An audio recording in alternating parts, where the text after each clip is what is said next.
Hello? Hello? Do you come here often? Well, welcome to the Twitch stream. Welcome. That's not a white shirt. Ah, it's not. Well done. Good one. Continuity. Ah, I don't care, Joel. I don't care. Are you working? Are you working? Are you busy? Are you working? This is what production does to you, man. Oh, is this shite quality? Have I, like, fucked up some audio again? Fuck's sake. Have I actually?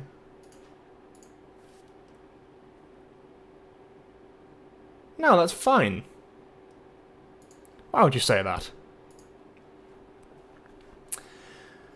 Can't moderate, so I'm chilling in the background. Wow, look at that. Incredible. You're a VIP. Yeah, you're a VIP. You're in quite a lot of these streams and you chat quite a lot, so there you are. You are now a VIP. A very important person. Today we're going to be playing Crash, but first of all I'm going to advertise that on... Yeah... Crash Bandicoot.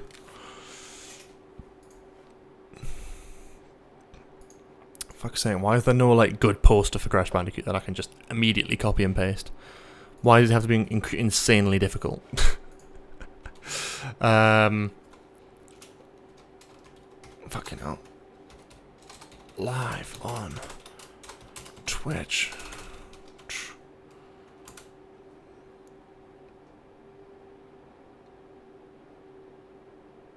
You should have seen I hadn't turned my mic on. Yeah, I'm very careful to do that now.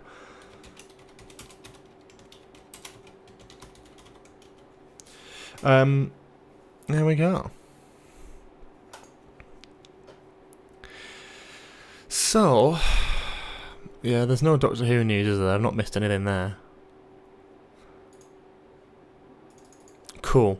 So let's get the Switch set up. Let's start on that. I'm very excited, actually. It feels like longer than a week since I've played this game, or that I've been on stream. So I feel like I'm quite enjoying having a bit of a longer stream today. So that's nice. That's fun, isn't it? Let's turn over this shit so we got the right thing on. All that lovely stuff. So, well, this is great. That display capture, perfect. Oh, get fucked. Always does this. Always does this. Look at this. Working like a charm. Now, what the fuck is going on here? Turn on, you fucking piece of shit. What the fuck? It's not working. Jesus Christ. This is riveting entertainment, guys. Look at this. Absolutely phenomenal. Amazing. Amazing. You should actually be able to see this now, though. That's the thing, because it's on my screen now. You can't see my screen. That's interesting. Oh, what a fantastic, fantastic start to the stream. What the fuck is going on here? Why is this not working? Whoop. Okay. Is it gonna work? What the fuck is going on here, man? It's like connecting perfectly fine to the TV. I can see it on here, but I can't see it on here. Oh, why does this always happen to me? Why am I always this unlucky when it comes to these sorts of things? There we go. It's fine. No one could tell. Start software. Right. Where were we at last time? I can't even remember. So I think we got through pre-game giveaway. That'll be on Twitch in no time.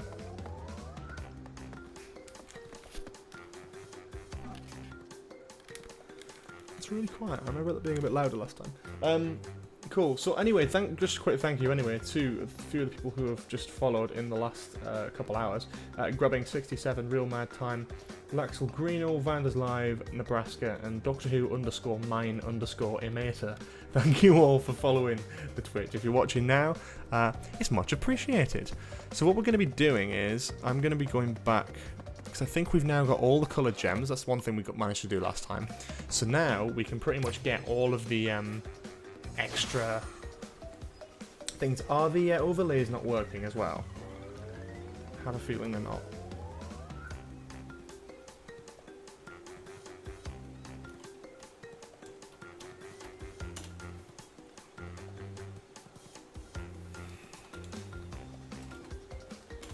This is going great so far. I think it might be because I got mixed it up close, to be fair. The one stream I forget to do that. But I did refresh the cache. I remembered to do that, but I just didn't remember to do any of the other important shit.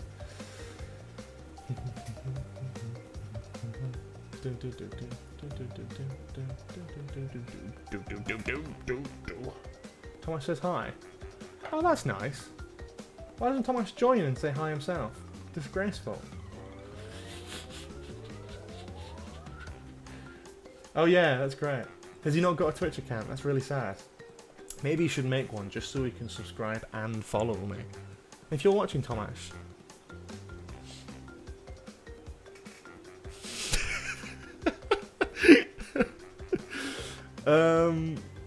Hang on, let's try.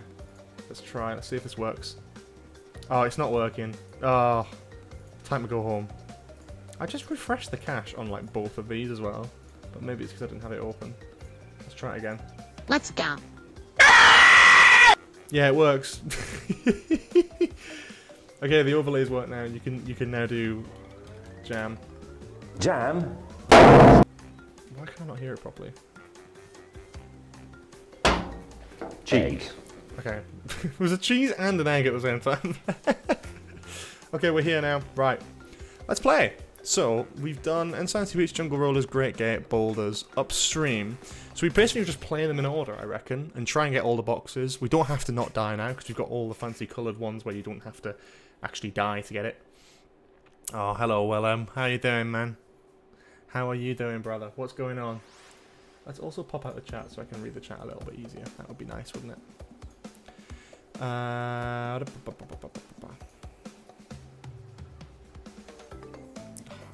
never set this up right. Okay, cool.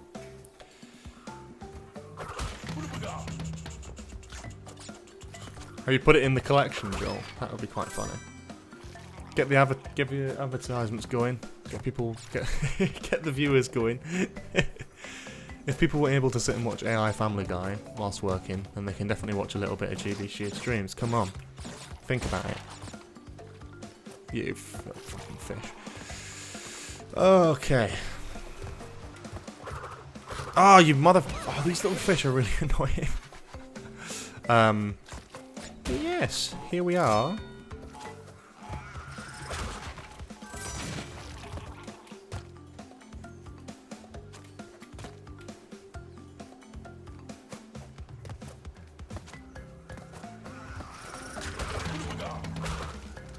We're doing alright here, and these are the things that I'm supposed to jump on. So it's just like a singular box, okay. The camera movement is not very respectable. I don't think Crash can swim. I think he's a bit incapable of it. He's a bit of a frumpy, dumb fucking thing that can't do anything useful.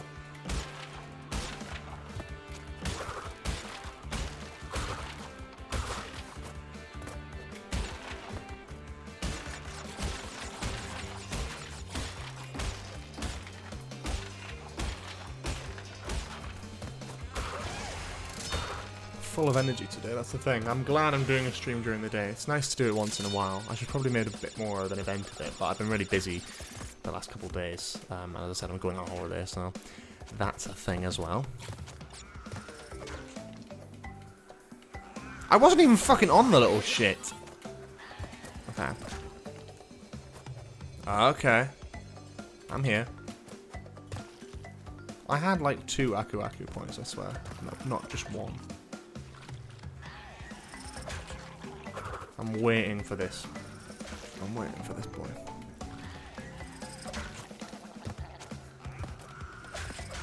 So now I've got all of the boxes. Yeah, you little shit.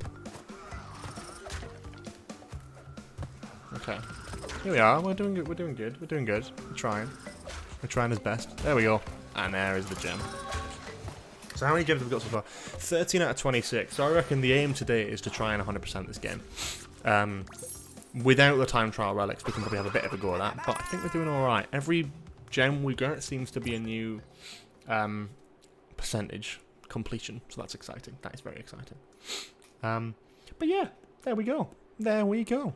Papu Papu, we don't need to play again. What's this? Coco's Time Machine? What the fuck is this again? I do not remember this.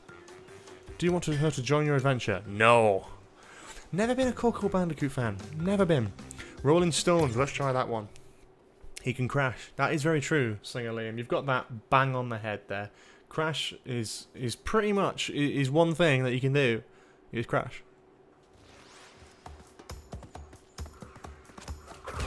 Cool. Don't accidentally tip the time trial relic. Let's go then. So the game it weirdly feels easier now I've already played it. But I think that will change as time goes on. Obviously, there's like an element which is just always going to be a bit difficult. I think once you get used to the control set, it becomes a lot easier. And there's just the timings of everything. Crash is very heavy in this game, is the way I'd basically describe. But I've got like unlimited lives now, so there's no like threat of getting a game over screen. Not like unlimited, but I've got like 99. I'm not going to die that many times now because I've already played the game through. But you never know, that final Cortex boss battle mission might be a bit of a difficult one. You never know. I can't actually remember what it is. I think it's the one when you're on like on top of a blimp or something, and you have to sort of like deflect his stuff back to him. Made the right decision there, I think. See, this is before they start to get clever with the box placement. Oh, look at me, I'm a morsel. Oh, great, and now I've got the immortal crappy thing, and I've got to do a bloody thing. It's a bit stupid, innit? Oh well. There we go.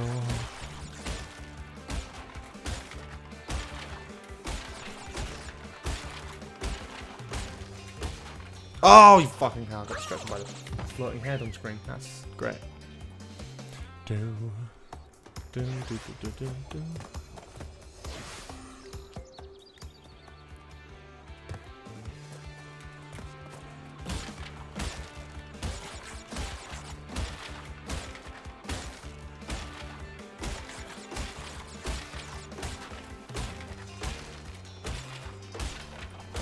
I don't actually care about these fucking things. I've already got them. Don't need any more. Cool. We're getting there now. We are getting there a little bit.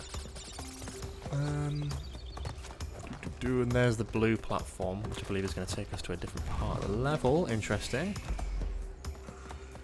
Is that it for the missing boxes? I think it is. So it seems that the gems just unlock. Oh, that's fucking cheeky. Fuck's sake, that's so stupid. The gems seem to, in this game, just unlock different routes to get more boxes, as opposed to it being like a new challenge as such. It's more of just,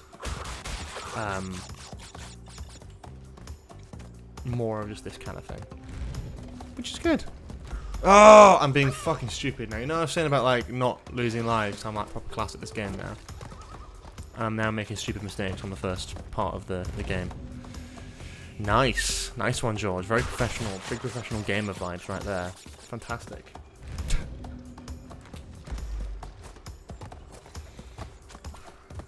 There we go. We've only got 2 of them. So I'm now trying to work out where that 3rd one is then. Did I spin it away? What the fuck? What?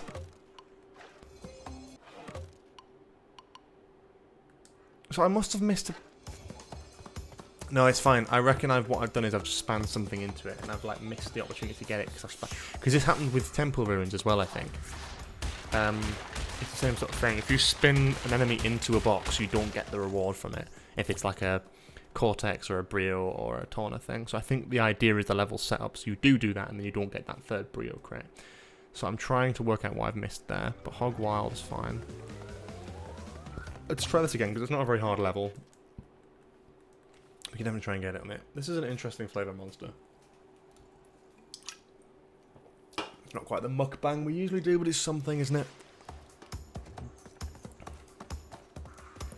That's fine, because all these boxes are just kind of like, it's usually the question mark ones that are going to have something in. They're the ones I'm more keeping an eye on, really.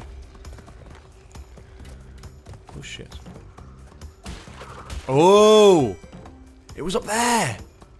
Oh my god, you know what I was just saying about how this game wasn't getting very clever, and it was just like the early stage of these games. Unless that was it there and I've just plowed through it, in which case that might very well be the case.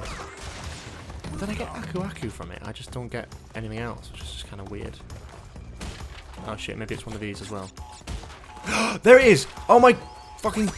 I knew! I just something clicked there where I was like, I bet it's one of these ones that you can't see. That's so clever. That's why I like the Crash games, because they do hide things in plain sight. You just have to just kind of think about the level in a different way.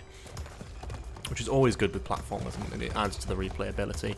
Always respect that, that's why I always love the Crash games. Mario games are good as well, don't get me wrong, they're good platformers, but there's just something about the Crash games where it's just like, what it allows you to do, in terms of like trying to 100% a level. It can be quite punishing, but very rewarding if you get it right. And I think that's what this game excels in. Even this one, which is, you know, obviously it's remastered, but the original one, same level design, same ideas, everything, was made in like the late 90s. And it's, for the time, super impressive in terms of what it tried to do.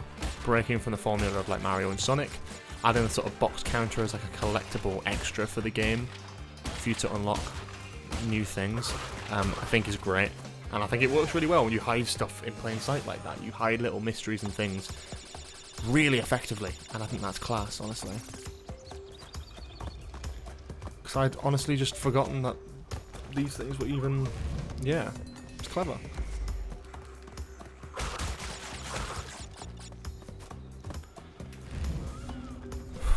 Okay. Whoop. And... I thought I fucked it there, you know. Makes sense. There we go.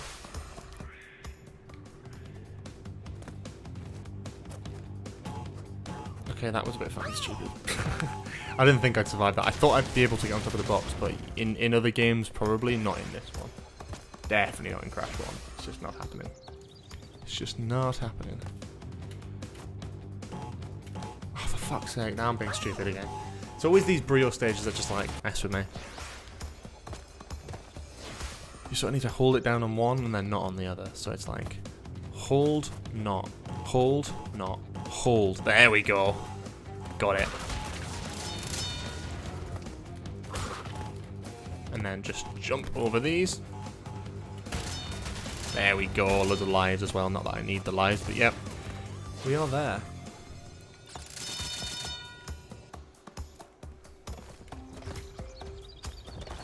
Dun, dun, dun, dun.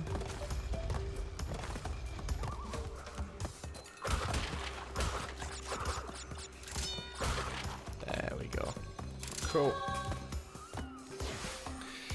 That is another level perfect, so that's 77% complete now of the game, hopefully.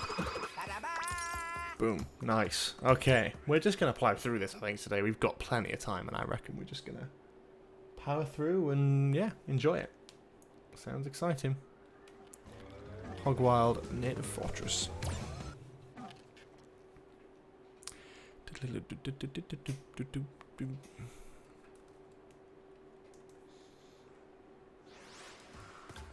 Going straight away, I've got these two boxes here. Oh, back on these fucking ad break things, which I still don't understand how I'm suddenly getting ad breaks. Probably some sort of affiliate thing that I'm not aware of. But we'll just let it take its course, I'm sure. May as well. Why the hell not?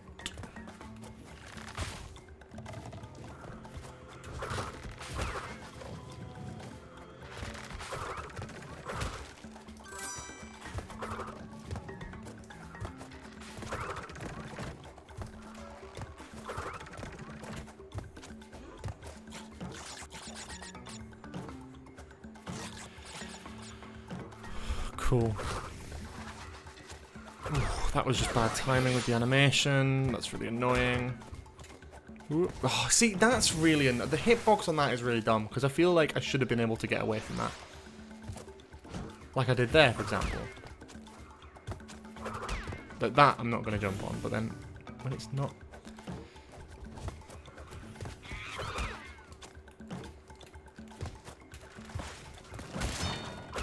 That's fine.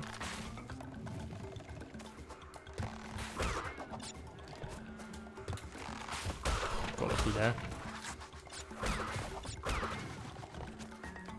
Whoa, shit. Some of the platforming challenges in these ones are like really easy and then just really annoyingly difficult, but it's good.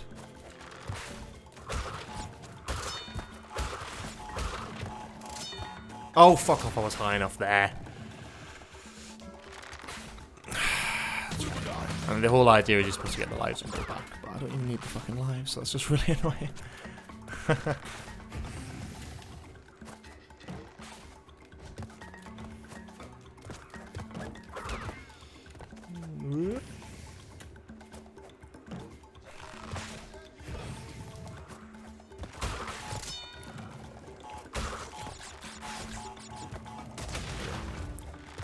Cool.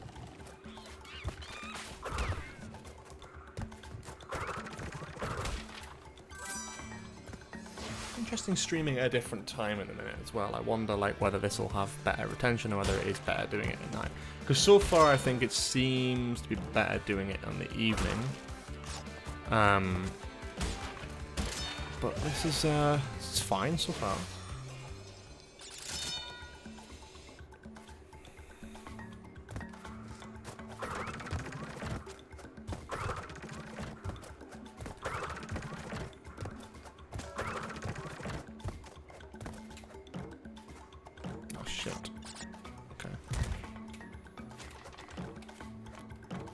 Oh, nice.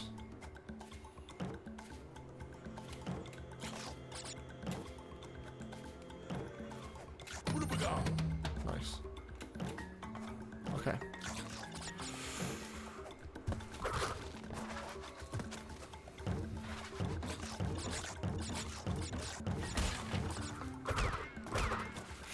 Oh, you fucking bastard. I knew.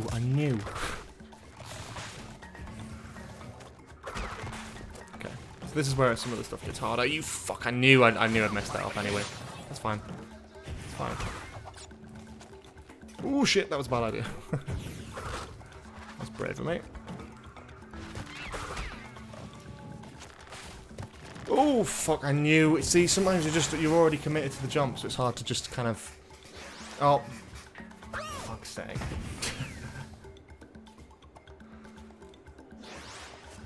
Fucking stupid.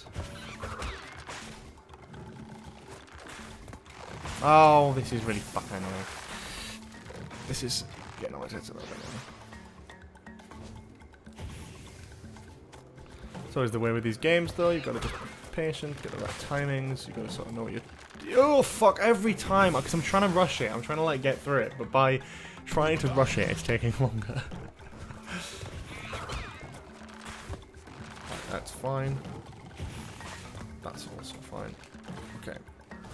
That's fine. That's good. Oh, cool. We got further than we did before. I thought we still had a little bit to go there. Red. Cool. This is what I want to say.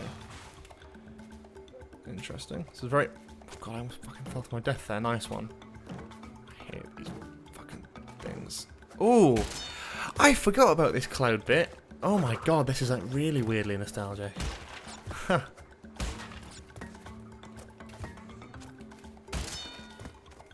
Oh, Jesus Christ.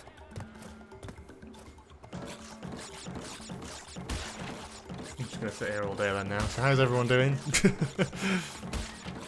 When it took 10 bounces in the original game before it was remastered to like get these boxes broken, this would have been so tedious. Cool, but there's all those extra boxes that we missed the first time. That's good to pick all those up. Loving that.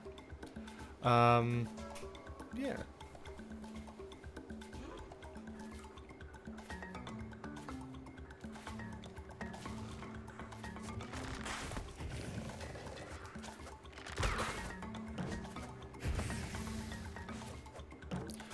fuck off. Oh, and it wasn't even worth it. I thought I'd at least get with the fucking...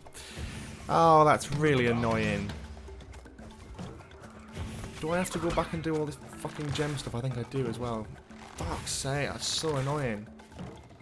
I spent ages doing that. That's really... Right, I'm trying to race to it now.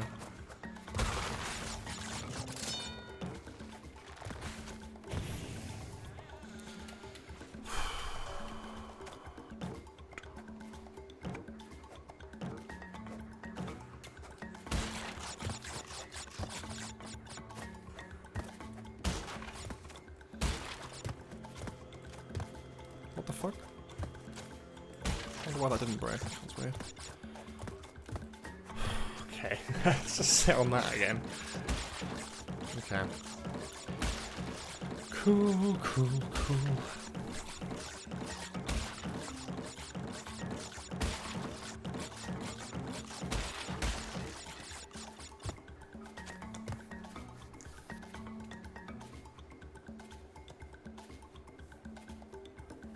Can't even spin around on these platforms. You can in warp, that's always really fun. It's like very stationary. At least you get some animations there, that's good. That's very clever, well done.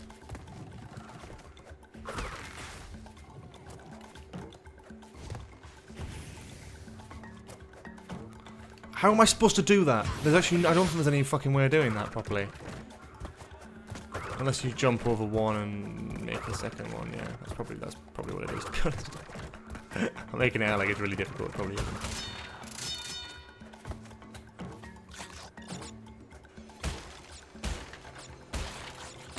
Nice landing.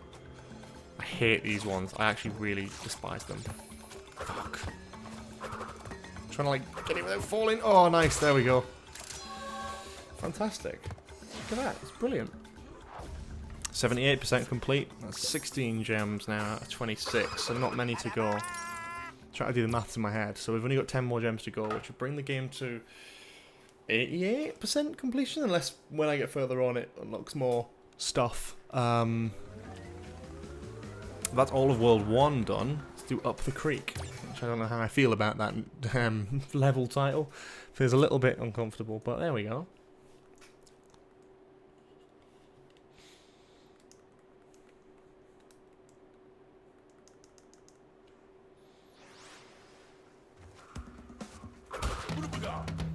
I should have probably took that while I could. Oh, not that I need it, and I've just wasted my time really with that platform. Nice.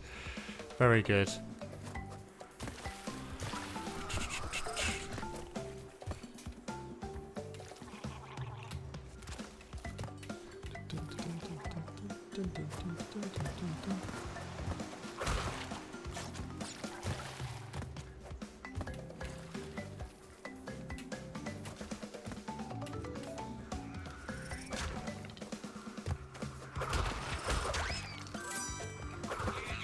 Fine. Whew. Nice. Okay. Good save. Good save. So like almost every level, you need like a gem to like get all the boxes in, which is interesting. Like a coloured gem, I mean. Do you think it's an interesting design choice? You just sort of would want half the levels to be like that. But maybe I think maybe there is a little bit because of stuff like Hog Wild and stuff. This is a relatively easy level so far, in terms of the platforming. Maybe it's because I've done like 101 of these water levels now, so it's not...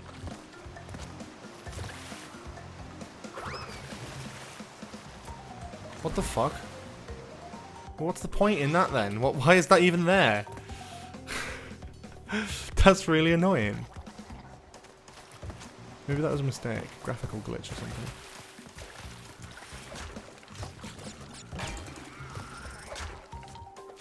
Oh, no, I bet. I know. Now there's something there. Yes! I knew it!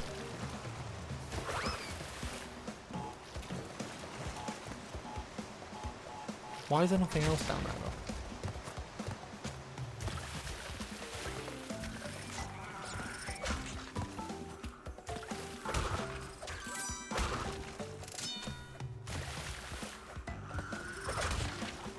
So there's two boxes there that I probably missed before, because I don't remember doing that. I don't know if I'm confident that seemed like there should be more boxes down that bit. So I'm feeling a little bit like I might have missed something again, but we'll see. I'm not sure.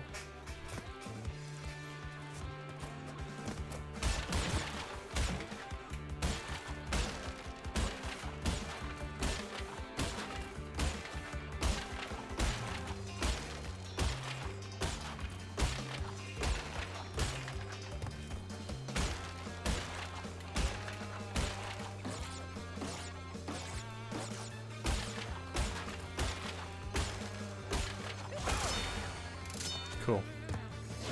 Well, that's like 30 boxes in itself, so that should be like almost the amount of the level. Alright, okay. So I'm missing one. Oh, fantastic. I honestly thought I'd missed one from earlier in the level. I was so convinced that waterfall bit that there was going to be something missing that I didn't have. Interesting again, because that bit of the map seems like it should be out of bounds. Perfect. 78%, should be 79 now. Unless we're going to jump straight to 80.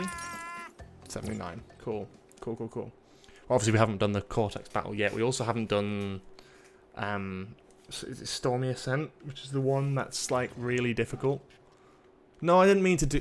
Oh, I didn't mean to do that again. Fuck's sake. There we go.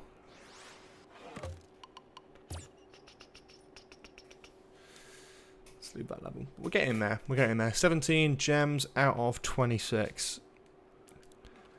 Yep. And one of 2 keys. I don't know what the keys are for. I have no memory of the keys. Temple Ruins. Road to Nowhere. Oh, what a fun level Road to Nowhere is. Yep.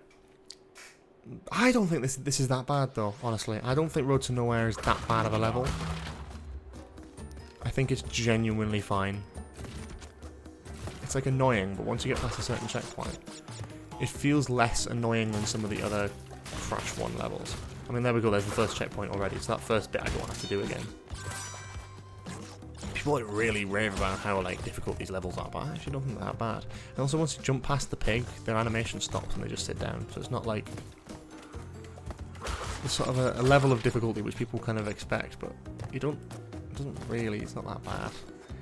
I mean, there we go, there's another checkpoint, haven't died yet. Maybe that's just I'm really good at video games, but I find that unlikely. And then there you go, like the hog just stops running when you get to a certain point. So, let's see if I can do this without dying, that'd be really impressive, wouldn't it? Oh god, I almost fell down that hole there. That's 3 checkpoints, there we go, yet again, absolutely fine.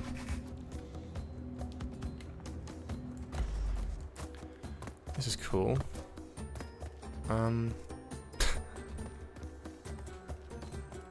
Christ.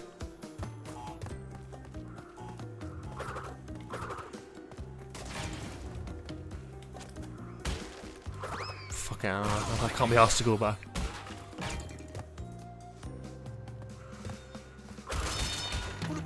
You just hope that that's all the stuff that's got to offer in this bit, don't you?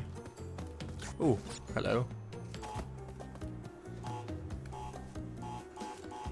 That seems to be all of them, that would make the most sense.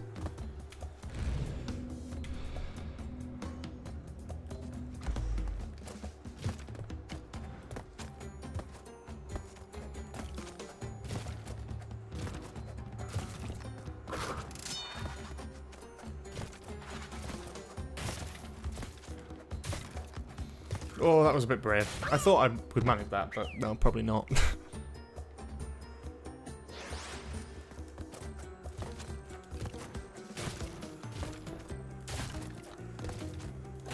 There we go.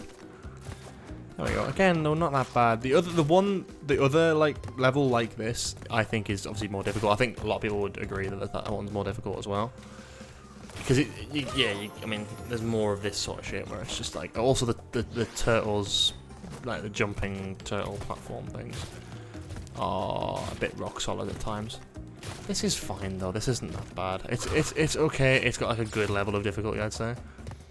I wouldn't say it's too hard by any means. Like that there, it's just like once you're past the pig, he doesn't keep moving. It's fine. He just stops.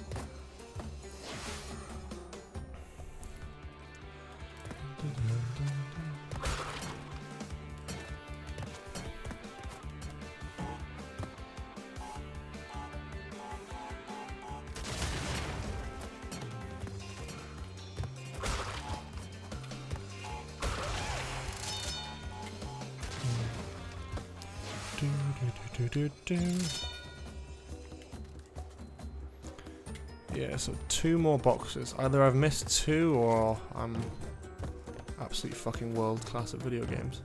Which one do we think it is? There we go. See, I don't think this is that hard. I genuinely think we're actually fine. Oh, it's just gonna put me just on the other side, isn't it? It's gonna expect me to fucking be able to.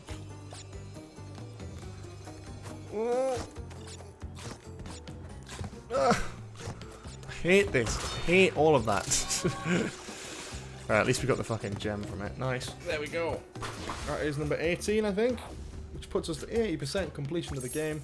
Because it's quite a small game. That's the fun thing about Crash 1 is it's you can't. I forget you can't even see it. So that's 80%, 18 gems. Or was that 82? Ooh, or was that 81%? I don't know.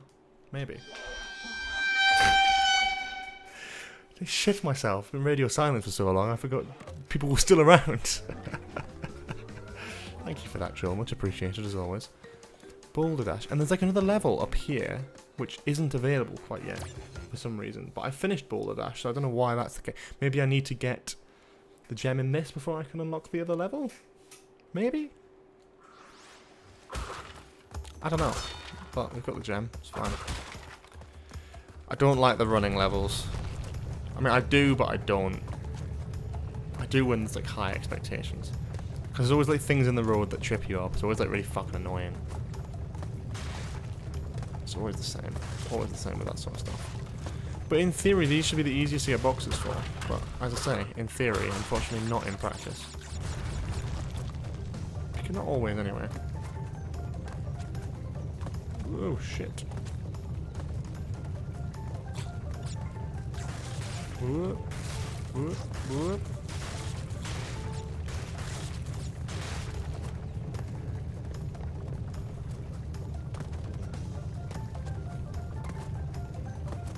I'm trying to concentrate, hence the lack of commentary.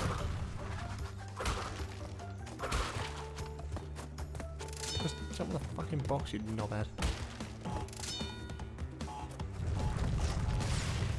Okay. This is fine. This level is honestly fine. I don't hate this. But maybe it's because I've been playing the game for a couple of weeks now. I'm getting back into the groove. I remember when I first, like, the first stream that we played this, I was like, I'm so bad at this. But once you get back into it and you're able to, like, concentrate a little bit more, it's fine. This will be when I don't get all the boxes. I think there's just a little gem platform at the end, which, like, adds a little extra thing. I think that's all this will be. Because it did mention about having the purple gem. There we go. So right at the end of the level. I remember. Oh, this is cool, though. Again, this is one thing I do like about Crash, is it does add stuff to the levels that already exist. The replayability is better. At least on this one it is, anyway.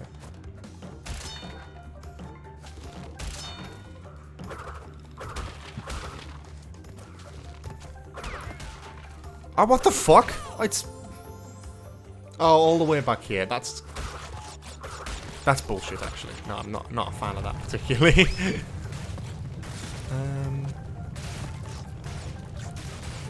Let's just keep fucking running. That's so annoying. I thought I had a good shot there, but... Oh, this is bollocks, man. Fuck's sake.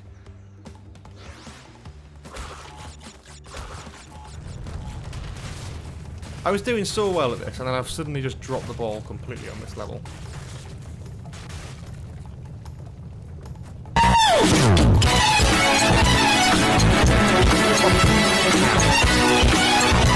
The actual, like, volume of that compared to, like, anything else I'm hearing is just insane. I forget how loud that fucking one is. Ow. I properly jumped there. No, it's quite a quiet stream today, Liam. It's quite a quiet stream today. Which is always good. I mean, I'm half expecting it. This is a bit of an experiment anyway, because it's sort of the middle of the day. Not that I'm ever going to really stream here that often, but it's an interesting look, because usually obviously we stream in the evening on Tuesdays, so to stream in the middle of the day on Tuesdays, on a working Tuesday after a bank holiday, I wasn't expecting many people to be around, but you never know. I'll take what I can get, really.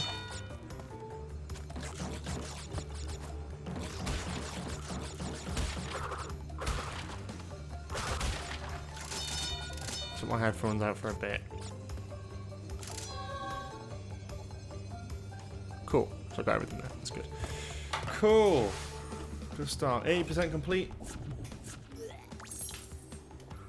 That should be 81 now. And then 19 gems. Cool. Yeah, no, taking your headphones out for that fucking thing is a good idea. That shit is loud, man. It always gets me. It always, like, catches me off guard. Why is there a level here that I can't access? Do I need to finish the game to be able to play that one? Because that's really annoying. Sunset Vista.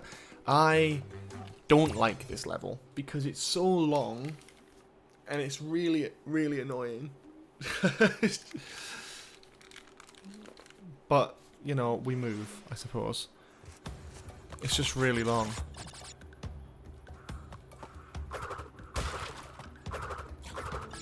Unless am I thinking of a different one? I actually think I am thinking of a different one, you know. Because I think the one I'm thinking of is the one... Oh, that is just rookie. That's so stupid. My god. I was gonna thought I'd do it again there, you know. I think I'm thinking of a different level.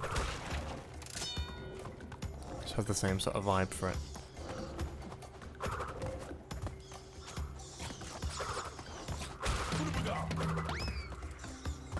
I'm glad you can spin, because there's a good like little defense mechanism there, just for those bats, I mean. Fuck off with that shit, man. That's just ridiculous. Oh,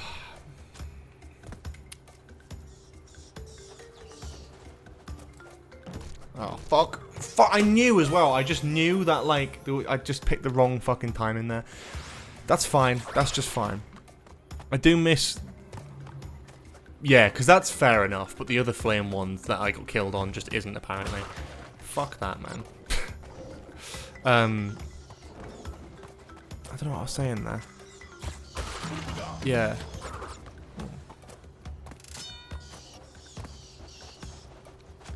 Can't remember what I was saying. I've lost all train of thought now, which is really annoying.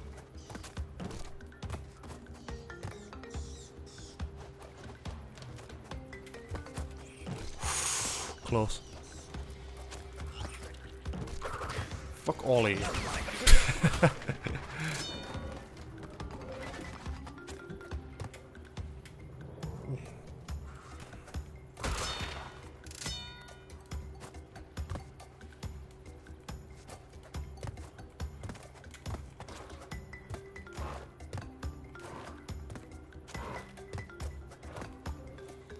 Fucking Jesus Christ. There's nothing in here. Oh, there's an Aku Aku thing in here. Bum, bum, bum, bum, bum. Bum, bum, bum.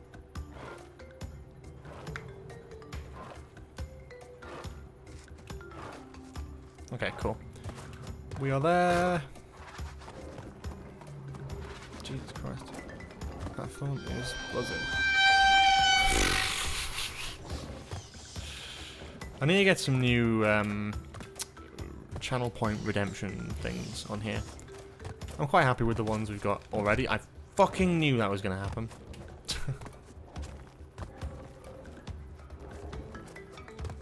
Can't believe I fucking survived that, to be honest. Yeah, I don't know how many you can do. I think you can do quite a few, but I'm sort of just like wanting to get good ones or waiting for like good memes to happen. I'm also going to film some green screen assets at some point, I think, with Joel, and do some of those. Have some sort of green screen things that people can redeem that like we've actually specially filmed. Should be quite funny. Oh my god, yeah. Oh my god, yeah, we should get molten slag as well. Why don't we just get, like, one big, like, Margaret Slavine, one. We probably do need a Doctor Who one, to be honest. I feel like we probably do need that. For the fans. I'm shaking my booty. That's such a fuck you, fuck all of this game. This is so stupid. That's such bullshit that was there for so long. Fucking Jesus Christ. What a shit show that was. Right. Fuck all of you. Fuck all of you. Fuck all of you. There we go. Done. Done. Done.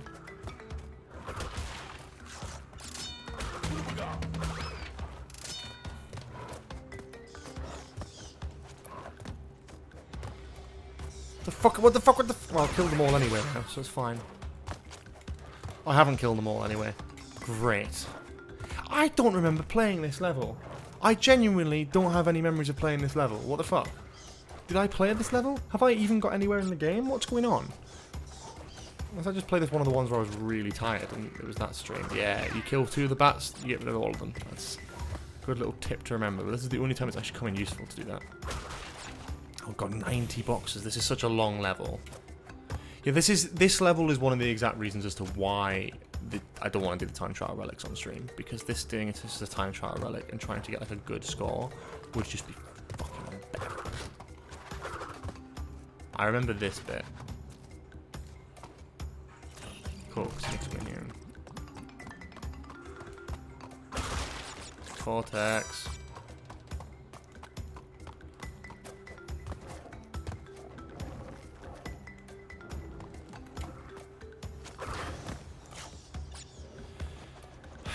Hate them. I hate the bats in these levels. Oh, that's fine. I can stand here then. Just can't jump. Okay, there it is. Yeah, we're gone.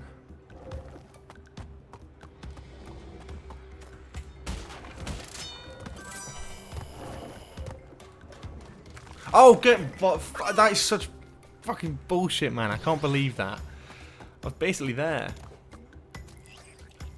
Yeah, I'm shaking my boot. What other Doctor Who references do you reckon we can get as, like, channel point redemptions on here? There's got to be some good ones that I'm not thinking of. I mean, Chris Eccleston threatening to shit on the planet or whatever that fucking bit was would be quite funny. But also, it's a bit overdone at that point. Seaman Pond is a classic. To be fair, yeah, Seaman Pond. Put a little bit of a vine boom sound effect on there, maybe. Yeah, fuck that. I hope the Earth turns around and shits on you. Yeah. Yeah, that's it. I've forgotten. It's been so long. But then again, is that not an old meme at this point? I feel like that's kind of lived it's like had its course now, almost. Had its course? What am I talking about?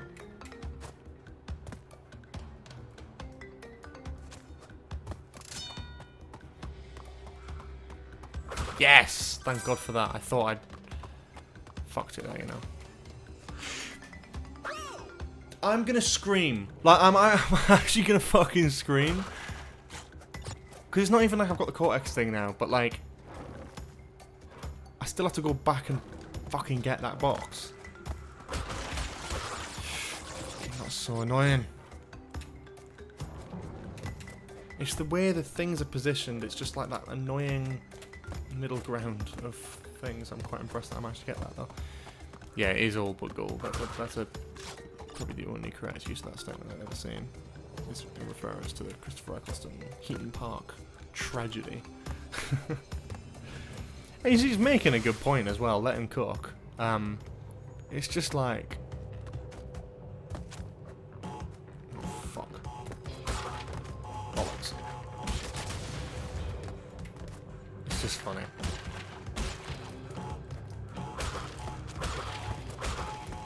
But it's easy, man. You fucking easy. 23 out of 23 boxes there. Hopefully it adds a good amount to the total, because we fucking need it. 64, okay, that's fine. Not as much. It still leaves like more than 20 still to go. Oh, there's also a Tauna stage, to be fair. That's good to know. This level is just so long. Trying to do a time trial relic one on this is just so annoying. Like, how is that supposed to be, man? 16, only 16 in this? Shit. That isn't as much as I was hoping for, actually.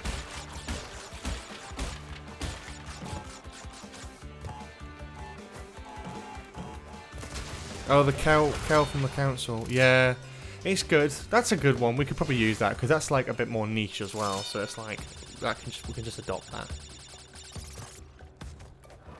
That's funny. I'm reporting you to the council. Oh, you fuck.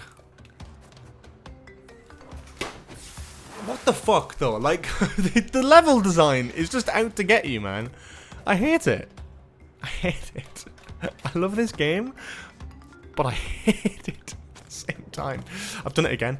I've just done it again. Oh, bollocks. I'd rather have died. Fuck's sake. This is just fucking stupid. It's gone beyond stupid. It's now silly.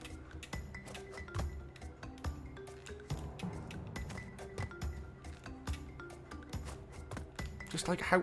Ugh. This level is just too long. It's too long. For Crash 1, it's too long. With other Crash games, maybe it'd be fine. This is like a Crash 4 level in Crash 1. This is just ridiculous. You can't jump up there, that's good. If I miss boxes, I'm not going to be happy. Fuck's sake.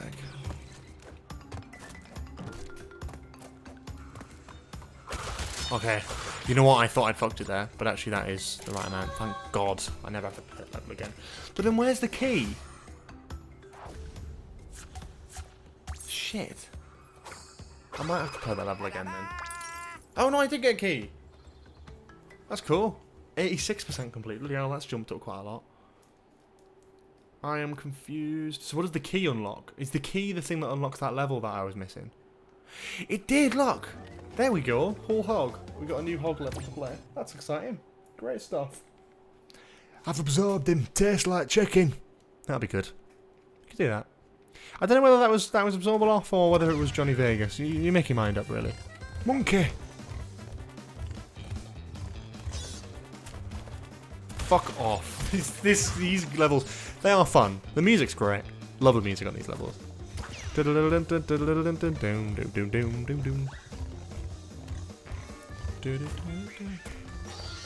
Yeah, okay, so I have to go immediately, like, sharp veer left there. That's how you play these levels. You just gotta, like, learn as you go along. I like it, though. It's fun. Only 24 boxes to break as well. We can't really get past the first one, right? Oh, what the f... That's just fucking stupid now.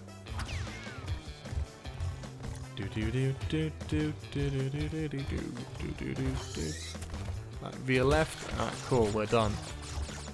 And then bounce on that. Bounce on that. Through here. Okay, right. Under that. Yep, jump. Yep. Oh! Almost. Almost.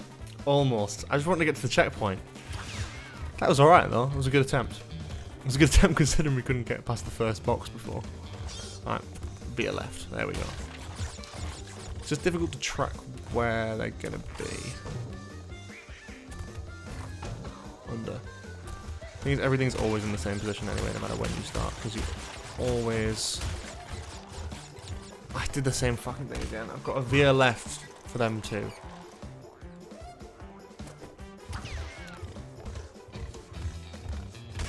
I was reading the fucking chat. I didn't actually even fucking know the answer. Yeah, that's a good little voice bite. I don't know how. Yeah, there's definitely a few that we can incorporate. I'm sure. I thought that wasn't enough of a veer there. Ooh, I love the hog riding levels. They're so much more fun than... What the fuck? I got on the drum there. They're so much more fun than like the polar bear levels in Crash 2, and the tiger levels in Crash 3. Oh, the tiger levels in Crash 3 are okay. I prefer these though. The music's class. Like,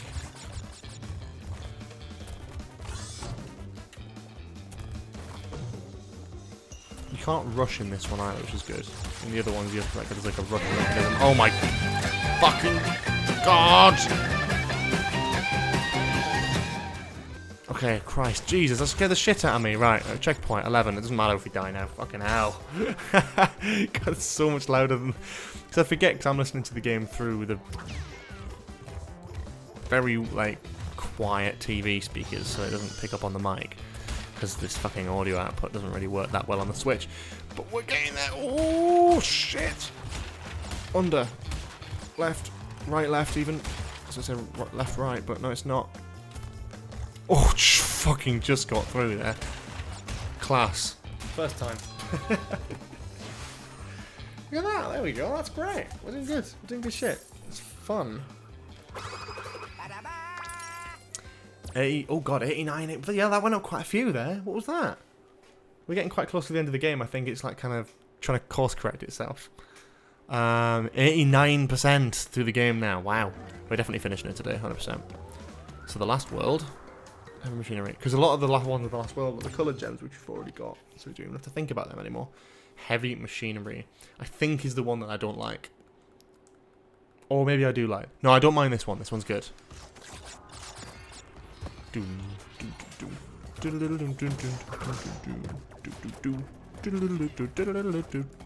don't like. I love the music in this game. I mean, the music in most Crash games is like impeccable, but this one especially I quite like.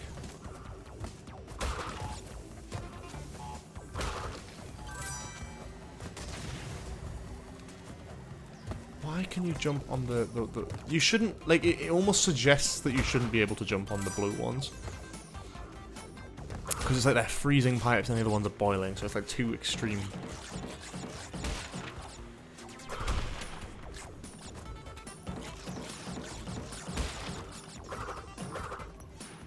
That's true, actually, the dinner time thing is quite funny.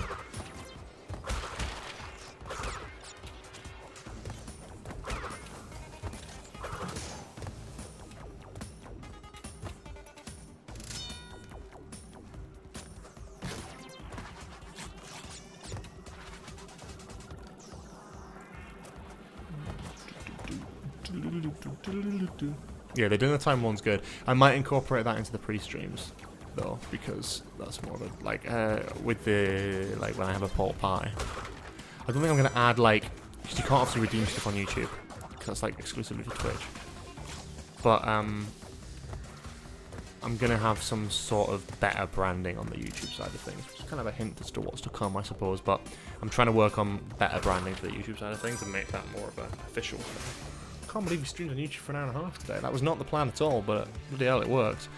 I do like a bit of nostalgia. Maybe next week we'll just focus on doing that sort of stuff. If there's no big Doctor Who news,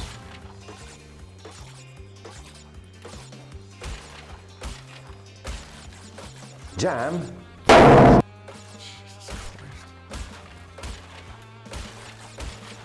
3, 4, 5. 1, 2, 3, 4, 5. 1, 2, 3,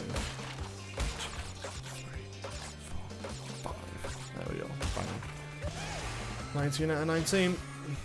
But yeah, we can't do redemptions on, like, these sort of redemptions or like things on YouTube. So I mean, I think you can have. There's some stuff you can probably do, but I'm kind of wanting to build out Twitch more. That's the thing I'm trying to grow. But I also kind of want to do more stuff on YouTube and incorporate that a bit better. Because I'm happy talking about Doctor Who. It just gets boring if it's like weekly and I'm not bringing anything new every week. So it's got to kind of be a bit better branded and shit as well.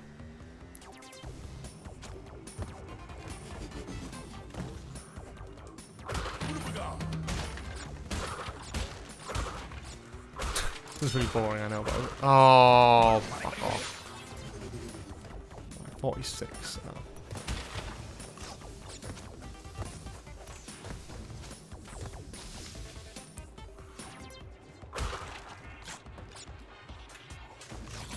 It's interesting with the stream today that, like, it seems like no one's really around this time, or at least the people who are around from YouTube didn't really fancy migrating over to YouTube today, over to Twitch today. That's really fucking annoying with the embryo thing. Where's the third one of that? Ah, fuck off. I've got a jacket, I've got a dressing gown, I've got some chicken, I've got some bread, I've got a can of lager, I've got a fishing rod, I've got my fishing rod, and I'm willing to sit down and just shout. Just all I want to shout is, Gaza, where are you? Thanks for that, Gaza.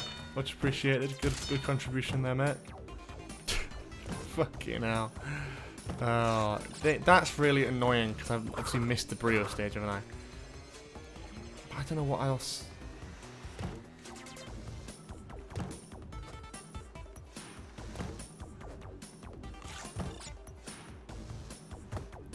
feel like I missed something up here. I don't know. I want to kind of go back in the level because I don't want to like give in on it. Oh Christ! But then I don't know what I could have missed really. Cause I've seen everything there is to see, but I feel like I've just missed like an alternate like route for something.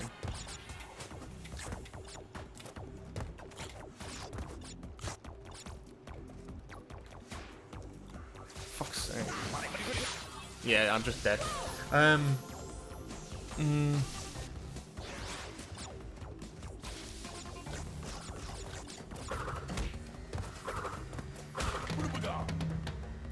just getting it in now before I have to sort out uni stuff. God, uni stuff, yeah. What's, how's it going?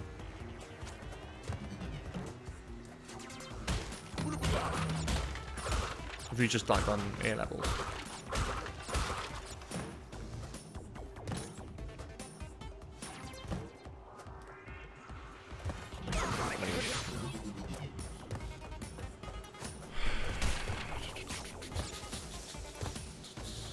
Yeah, I'm not really sure what I've missed there. That one seems to go up instead of going down.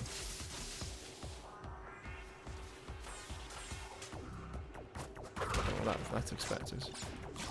No, I can't do that. Hang on.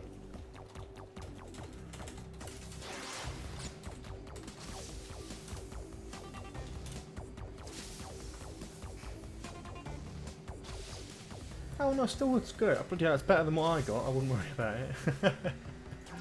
Don't worry about it. I'm glad you did well.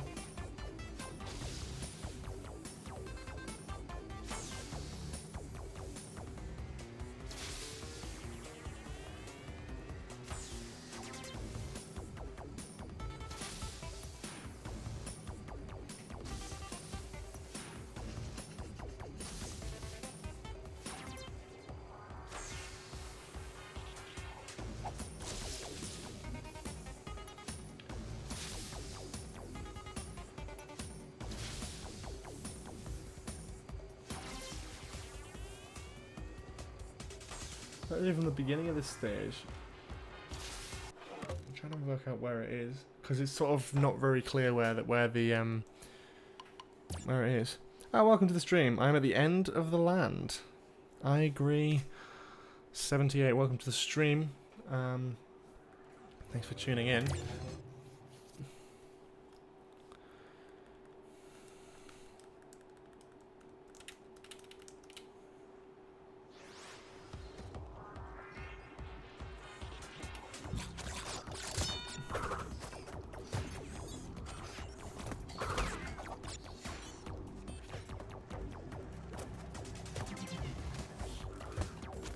I'm just trying to work out where I could have possibly missed it. No, not quite.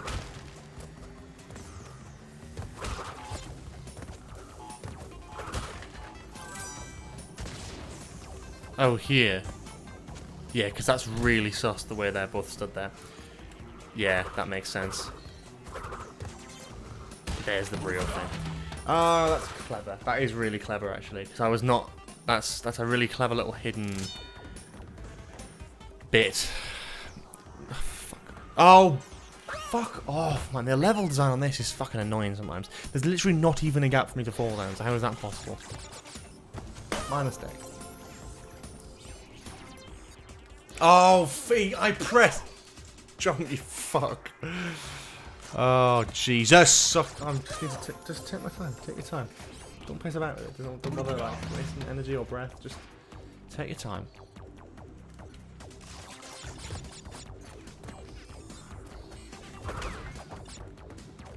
Okay. It's fine. It's fine. We could have done with getting that Aku, but that's fine. As evidenced.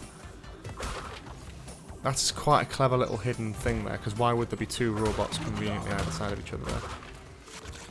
Well, that's good. At least now that that's, like, done.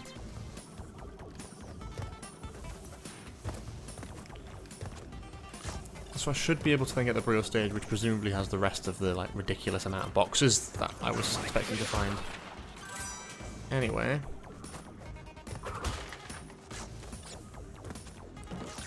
I've never tried to get 100% on the Ancient Trilogy, but I got 100% on Crash 4, which was hard. Definitely going to try and get the 106%, that's way too hard. I'm impressed you've managed to get 100% on Crash 4. I'm an average Crash fan, and I've played that game through quite a lot of times. I'm just not going to get 100% on that, because it's just going to take too long, and I just haven't got this. I don't think I've got the skill for it, no matter how hard I try. I probably will get there eventually. I'm getting better at Crash games the older I get. Like, when I first played Crash 4, I really struggled with some stuff, whereas now it's like piss easy. Same with the Insane Trilogy. When I first played it, I was shocking at it. He says, just dying. But, nowadays I'm alright. Like, I can kind of get through and get all the gems and stuff. Whereas, back in the day, I wasn't doing that. But Crash 4 is fucking hard. The problem, it's not even that hard. It's just tedious. There's a lot to it. Like, I feel like you can know the levels inside out, but unless you know the exact time, like, it's like stuff like bears repeating. Like, I probably can do it, and I probably have a better chance of doing it nowadays, but I just can't be fucked to waste my time trying to get that level done, because it's so fucking hard.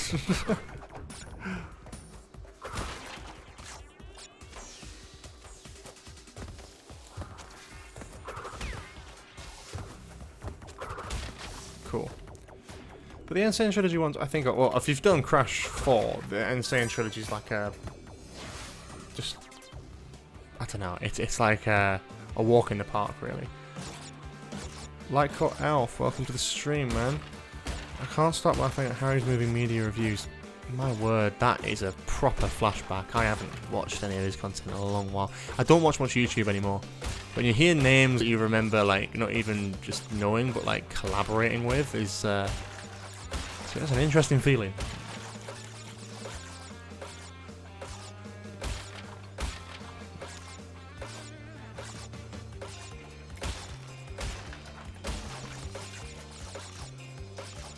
Yeah, I remember what it was, Harry's Moving Castle. Simon's Children review is so good because he understands why people are so annoyed at the Timeless Child. Yeah. I get why people are annoyed, I just think it's a bit of an overreaction. But I'm one of these people who really liked it at the time, but the more that time goes on, the less I like it. And that's simply because it's like...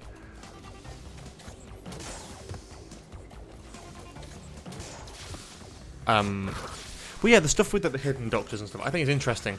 The thing is that I don't like about it is that Flux kind of played on it a bit more, and the smart decision that they went with is like, okay, Jodie accepts that she doesn't want to know, and we'll just leave it and never find out about her past and her history in every intimate detail, because then it leaves it open for future generations of writers. It leaves it open to be able to re-retconned if need be, and I get that, but it annoys me because I quite enjoyed what they were trying to set up with the Timeless Child. I was really rooting for them with some of the writing, and it just kind of like, yeah, it's the Paradigm Daleks, it's exactly the same thing, but the problem with the Timeless Child is it's such a bigger thing in Doctor Who canon that it's not just like one design of Daleks. They go, oh, these Daleks are superior, and then they never appear again. Because they did actually appear again, and the Timeless Child, they spent like the whole of Series 12 teasing it, and then Series 13 they were playing on the Doctor's past and like the Division stuff, and it just kind of annoys me looking back, and I'm like, God, now we're going to be able to go to those seasons, and the stakes of those seasons are lowered because you know ultimately the Timeless Child stuff now doesn't matter, you know? There was not a conclusion to it, you know what I mean? And yeah, the spirit of the show, and I understand again why people didn't like it at the time. I liked it at the time. I just think I'm not going to like it as time goes on. As we move past this era and we explore new things, I think I'm going to look back less fondly on it, and that's fine. You're allowed to do that. I just like when things are tied very neatly in a little bow. It's like, I tell you what it's like. It's like we got the Matt Smith era, we got the Crack in Time, we got Demon's Run, we got the Silence, got all that build up, and then Time of the Doctor never happened. Let's say if 11 regenerated and Day of the Doctor. Like, what would be the fucking... But you just feel like, I've watched this show for 2 series, you've set up all this stuff to pay off at the end of the era, and it doesn't pay off, you know? The big thing about that 11th Doctor's era was the Crack in Time and Space. I'm just trying to concentrate on this. The Crack in Time and Space, the Silence, Madame Kavorian, Demon's Run, Melody Pond. it brought all of that together, and there was a lot of ideas, a lot of very fresh ideas and stuff that goes into that. Love or hate those stories and that arc, that's your call. I personally quite like them, but it annoys me because it's sort of like, imagine if they didn't. Imagine if they just didn't, you know, have Time of the Doctor. They didn't wrap it up with Gallifrey. They didn't give anything a purpose or a reason or an understanding. You know, it's so important to Smith's era to have that.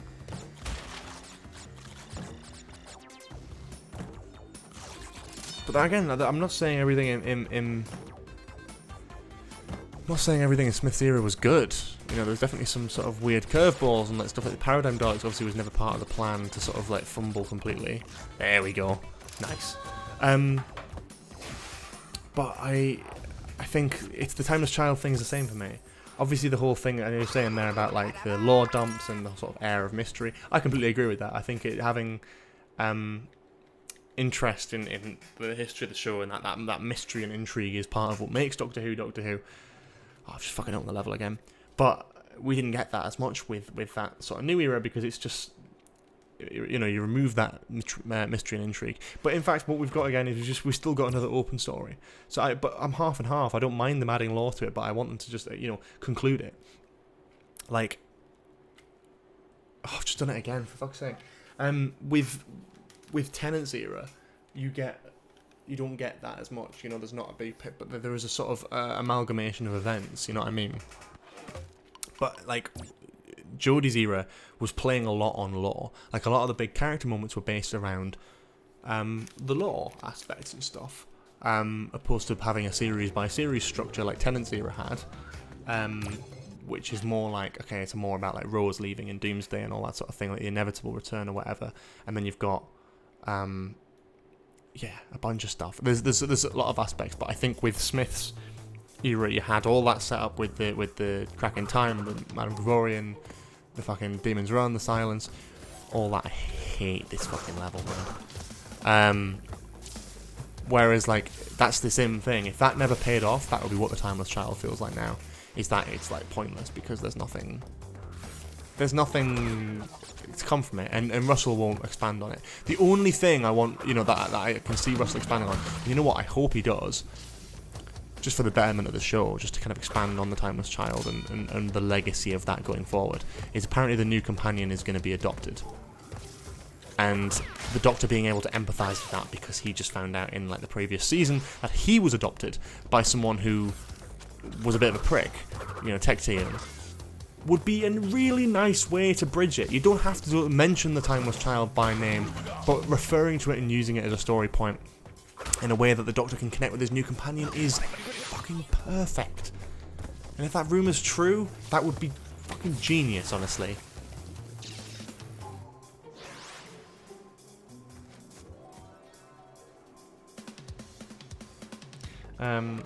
I'm trying to read the rest of the chat. Also, the Timeless Children was hated on for like the 50 plus years that it was on for. I think it's no comment. The Dalek Smith era suffered from Series 7A. Yeah, but I don't think it did though, because I think it still had the sort of Clara Oswald aspect, which I think it was trying to set up for the rest of that season. But like, I don't know. Welcome, Venomized S. Welcome to the stream. Welcome back. Nice to see you. Timeless Child is basically exploring the Doctor's origins, but the Doctor herself got the idea of not knowing who she is. But by the end, she knows who she is, which is the Doctor. Actually, Russell might expand on it. I'm surprised that I managed to get 100% on Crash 4. I was going to try. Stingo version, yeah. Yeah, it's a fucking difficult game, is Crash 4. Joel chipping in there, love to see it. Where the fuck does Susan fit into this? Hartnell's always the first Doctor, no matter what they say. This is the thing, is I can understand the Timeless Child stuff, like, in my own context, right? In the sense where it's like, the Doctor works before Hartnell, mind wiped, reduced to that of a child to grow old again, right? That's how I picture it, because I always pictured like when the War Master had the chameleon arc used, had the chameleon arc used on him around Series 3, around the Time War. That when that he always said that he was found with a watch, a child, on the coast of the Silver Devastation. So I would say I would argue that would sort of, if you're using chameleon arch technology, that it would reduce the user to a child more times than not, or that's at least an option. So in my head canon, I would say that whatever Doctor ended on, the Doctor is reduced to a child, memory completely wiped, thinks that they're the first incarnation. We always know the Doctor didn't have any like strict parents. They were like adopted. They were in that little thing, so that makes complete sense. They were brought up. They have a child and then a granddaughter, and then they run away together in the TARDIS. That still all makes sense. The stuff about the TARDIS is always the most confusing bit. I'm not trying to defend the Timeless Child, but I understand. I know all of these issues with it, but I think the whole thing with the first Doctor being the first Doctor, I think that still works.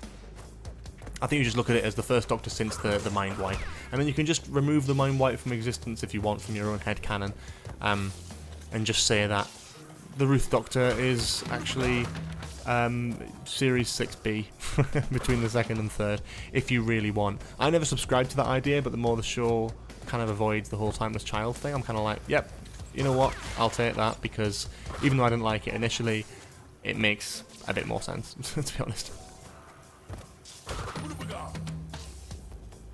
The best part of Series 12 finale is the 3 frames that Wilf is on screen for. That's very true. That's a comment I can get behind.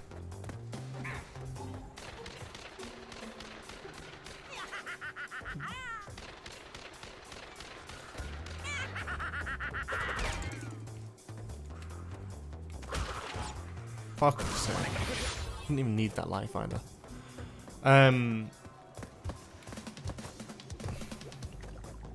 Yeah, I think there's a bunch of stuff like about the Timeless Child stuff that does work and is interesting. I just wish that like the thing that this era tends to do, or has done, is focus more on the Doctor than the companions, and I think that's a big mistake. But also feels very much more like classic Who. So I almost can't knock them for that, because they are emulating a formula which worked for the show for many, many years. When the show's been brought back, and this is my own personal observation anyway, since fuck's sake, when the show's been brought back since 2005, it's been more focused on the companion as a viewpoint. You look through the lens of the companion at the world of the Doctor, because that's the best perceivable, way of seeing it, and it works really well. You use the stories to develop the companions. Rose had a fantastic story arc. Martha had a great story arc. Donna had a fantastic story arc. Amy Pond, Rory, River Song, Clara. It's focused on them. Bill again. Bill a bit less so, but still focused a bit. Whereas with this era, the focus wasn't on the companions. Now, if in Chibnall's era he made one of the companions like adopted, then that, and link that to the Doctor's struggles with finding out that she was adopted, that's really cool. Ace is the modern is the blueprint for modern Doctor Who companions. You're completely right, and I think it's a brilliant blueprint. And I'm so glad. But I think Chibnall didn't do that. I think Chibnall went for more of a classic vibe and didn't focus as much on the companions and more on the Doctor. The companions were doing very little while the Doctor does everything that's kind of important, I guess. And that's fine, but it's almost, I don't know, it puts a crux on the era, because I think in modern TV, these characters now feel less developed. I think if these scripts and these ideas were in old classic Doctor Who, it'd probably work quite well, actually. But oh god, this fucking level running back and forwards is a nightmare. Ow.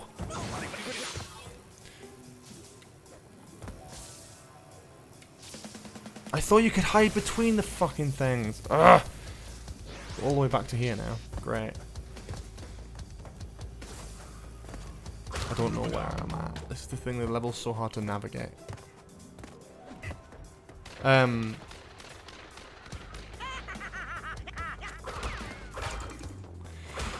Yeah, I think that's the thing with the Chibnall era, though, for me. I think that's it. I think if they'd used the companions like being adopted through the lens of the Doctor's own reveals, that's so interesting. And if they do that with Russell's era, that's brilliant. I think that's fucking genius, and it's amazing how that hasn't already been explored. But if they somehow tie that into the Timeless Child, even kind of off the cuff, not very obvious way of referencing it, that would be the ideal scenario for me. We can move on from the Timeless Child stuff, away from the lore side of things, and more how it affects the Doctor as a person. And that's it. Because the Timeless Child stuff is like, oh, lore, but does it affect the way the Doctor is now, going forward? No, it hasn't. Unless when we see Ncuti's era, and if he's with a companion who is adopted, and is trying to find, you know, more about their origin, that connects it, and you can make a reference to it without being super, like, heavy-handed about it, you know?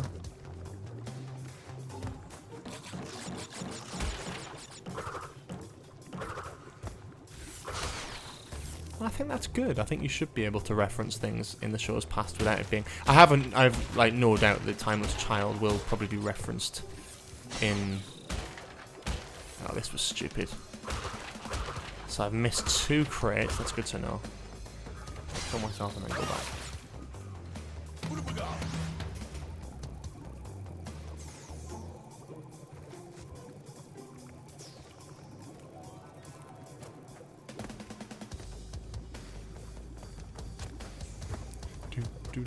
So we're looking for 2 boxes that I haven't already broken, basically. Which could be in this bit here. Oh, there they are. Oh, fantastic. Well, that's great. It's pretty much a... Oh, that's fucking unfair. What have we got?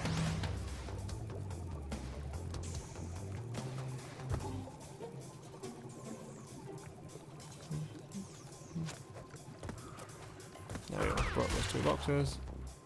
Okay, cool. Oh, what the fuck? That's such bullshit. It was there. Okay, now. Hang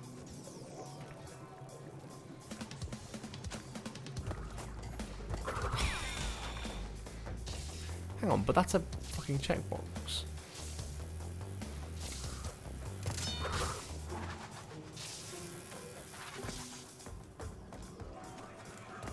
Yeah, that's not going to work, is it? I'm going to have to go this way. Oh, fuck's sake.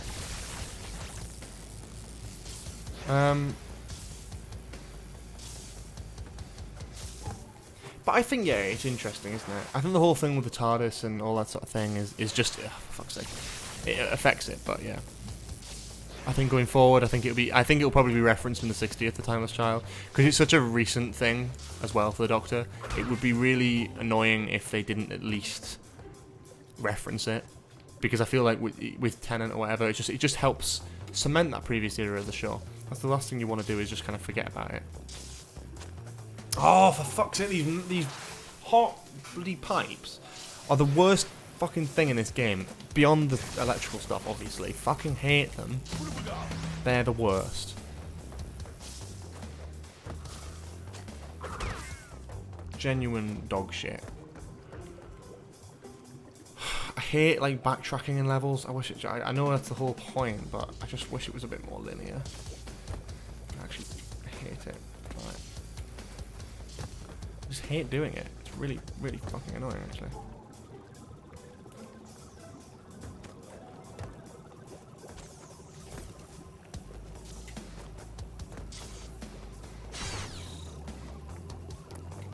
Just go back for now. What the fuck? Why is that the same thing? I'm gonna try and get all the boxes from that bit then. I hate this level. I hate this level anyway, but this is like I hate this playthrough.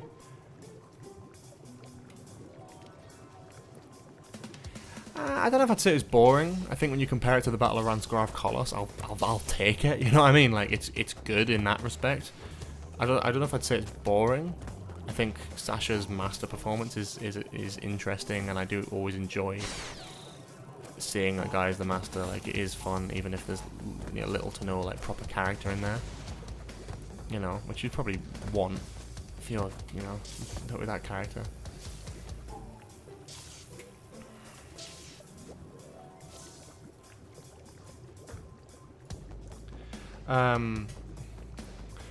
Also says Doctor Who's for kids. It always uses the word bitchy end of the world. Yeah. It's for kids though. At the end of the day, it was always designed as that. But like, there's elements of it which are for adults, and that's the best thing about Doctor Who, I think, is that you can kind of watch it and it still be. If I fucking missed one, oh, I hate this game. Fucking hate it. But I can't fucking go any bloody further back.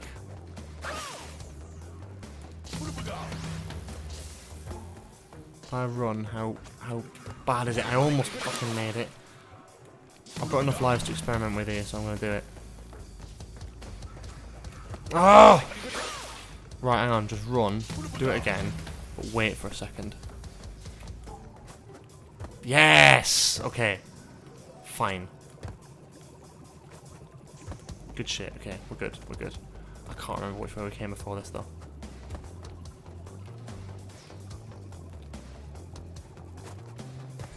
Oh, it's this box here. This is the one I'm missing.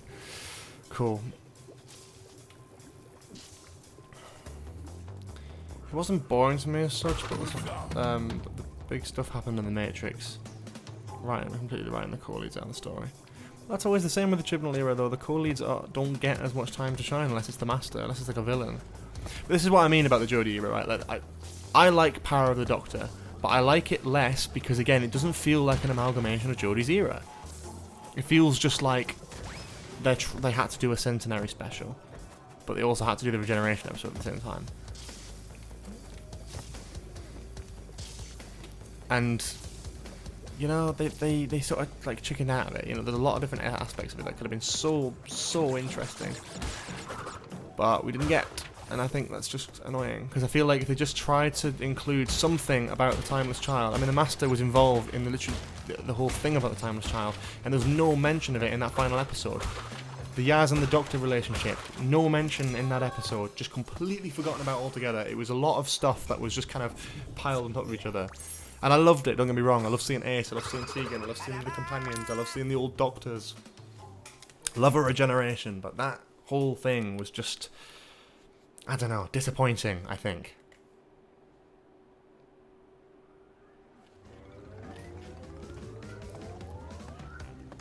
And I think the Master was wasted in Power of the Doctor. Even though it was a fantastic performance, and I love seeing Sasha as the Master, I just wish he had better writing. Just more consistent writing as well, just to sort of give him the character that he absolutely deserves, you know? The guy's a good actor. The guy's a great actor, even. And as the Master, like, he has that sort of psychopathic edge. Feels very Sim-like, yeah? But that's kind of the way the modern Masters are going, bar, obviously, Michelle Gomez, who is probably one of the best modern Masters. Oh, see, I fucked it there, look. Tried to do this.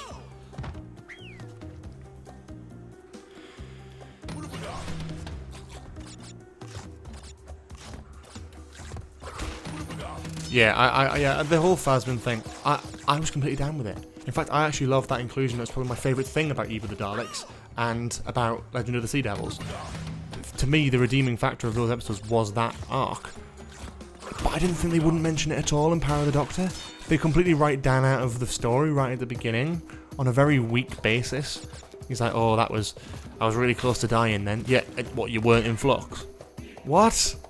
What are you talking about, man? Like, what do you even go... This is not realistic motivations for a character. That's not how that works. I like Yaz as a character. I actually really do. And I think Mandip Gill was, like, acting her ass off. Like, she was great, don't get me wrong. I really do like what they were doing with Mandip Gill. And I like what she was able to bring to the role. But I think it's one of those cases where she's working with what the best she could get, you know?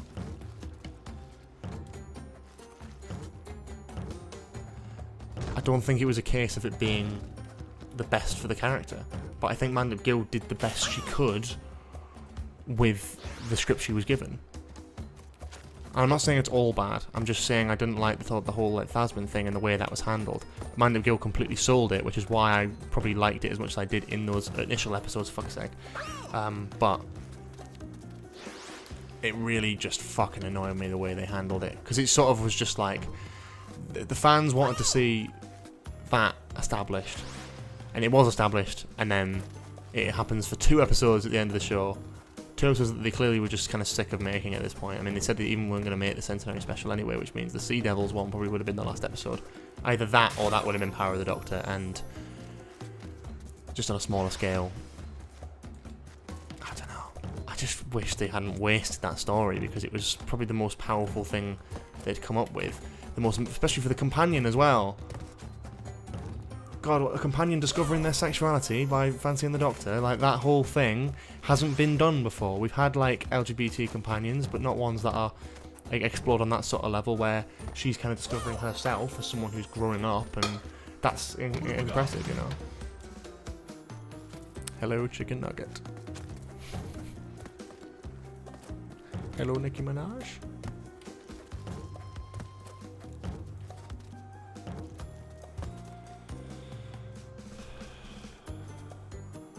I don't think it's about making the Doctor a god at all. I think some people do perceive it, I think, incorrectly, and aren't giving it the benefit of the doubt. And sometimes you have to give it the benefit of the doubt. Like, every era's got stuff that doesn't really make much sense when you really, really think about it. But that's fine, though. That's fine. I mean, Russell T Davies, I love him as a screenwriter, don't get me wrong. But there's a lot of big magic button moments. That's what I describe as just series that end, you know, you do stuff like... Series 3 is the big example for me.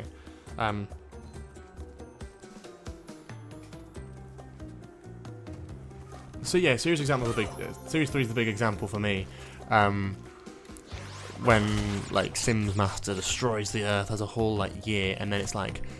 You press a magic button, or everyone thinks about the Doctor, and then suddenly, everything's fine again! And we reverse everything, and no one can remember anything bar the main characters in the story.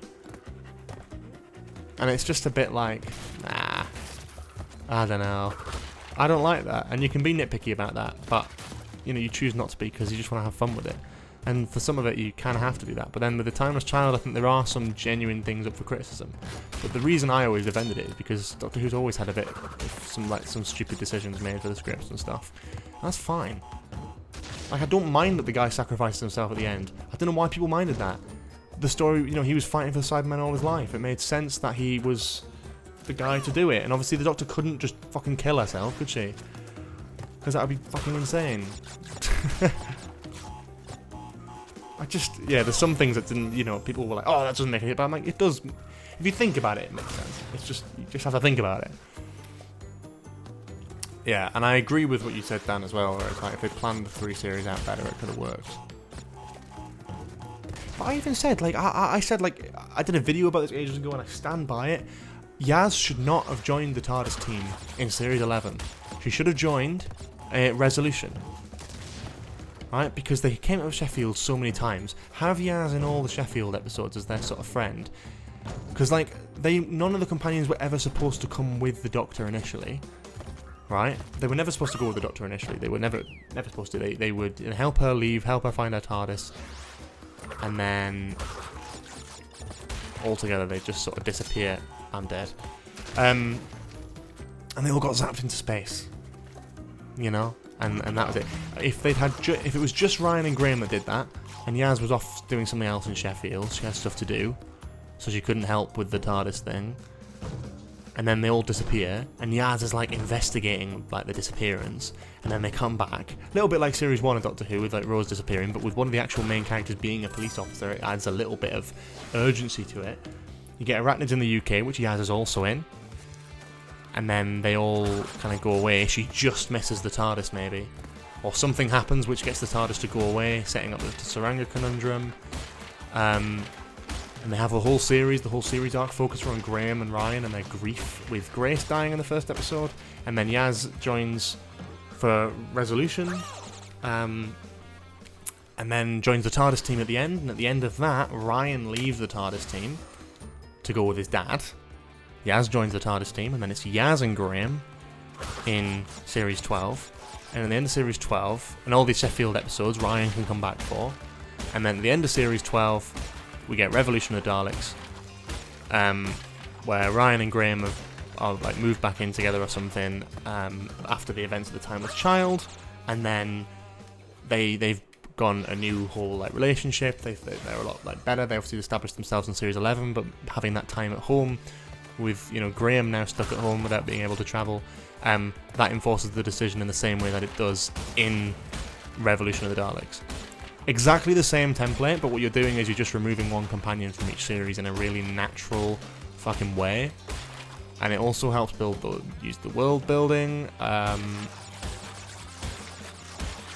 I'm not saying this would be better. I'm not saying it would work better than what we saw. I'm just saying it's an idea as to how you could have probably evened it out without having 3 companions in the TARDIS who didn't do much. Because it feels a lot more obvious then. Yaz didn't really get any character development until, Series 12. You'd obviously have to move stuff like Demons of the Punjab until Series 12, but that would have probably fit right in. Family, heritage, watches and clocks, that works in with the Timeless Child stuff. Yeah, there's different elements, you know what I mean? It's just ways of... I don't think he bit off more than he could chew. I think he was just working with the resources he had. It's just a shame that I think there was a few different impressions of what this era would be, and I think he's talked about it in interviews since, and there's some really good interviews with Chris Chibnall in recent years after, obviously, Doctor Who. I mean, by recent years, I mean this year, where he talks about his feelings towards it, and that he was kind of promised something that he didn't get. There was a big thing about... fumbling in the fucking dark. It's gonna be a hard level. There was sort of like supposed to be a big new initiative for the branding, but I actually I'll go on record with this. I think that Series 11 of Doctor Who is fucking great. Like, I love Series 11. I actually think it's good. Yeah, it has some mistakes, but you know what? I love it. It has a stylistic vision, and I really, really, really respect that. I actually love that so much. I think that's a really, really good thing. The show has a vision and an idea of what it wants to be, and it doesn't rely on lore stuff and too many old villains. Completely on its own, independent, a whole new fresh style for Doctor Who, and it's a lot more grounded, I think, than like the later seasons. You compare Series 11 to Flux, and it's like, oh my god, it's like day and night. I thought Grace was a waste, but I do like that they killed her off. I always say that. One thing I respect about that first episode, and I know it was becoming a bit of a meme that Moffat couldn't kill off anyone, but it was true. It was based in truth. You can't. He went through various seasons where he was unable to kill off an important character or companion without giving them a nice happy ending. It was quite nice that just to kill off a character like that and just be like, yeah, it's like a family member for the main cast, and that'll be a big thing of the whole series. And it was a big thing of the whole series. Series 11's arc wasn't about big monsters and something taking over the universe. It was a personal story about the companions. It might not have been amazingly executed, but I would take that any day over the Timeless Child stuff. Even though I like the Timeless Child stuff, and probably at the time I was saying Series 12 was actually better than Series 11.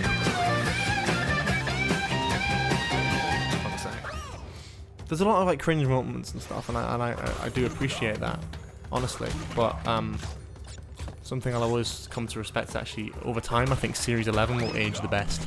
And I think people will come back to Series 11 and be like, actually, this isn't that bad. It's got some questionable moments, but the writing is a lot stronger, I think. And the individual episodes, like The Haunting of Villa Diodati, the Nikola Tesla's Night of Terror, I think are great. Spyfall and Timeless Child, they're the examples of stuff that was good at the time but will age poorly, I think.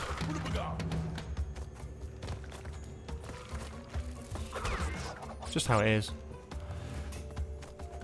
Sometimes you're going to have those sorts of episodes, and that's fine. But I think Series 11 will age the best. I think I will look back on...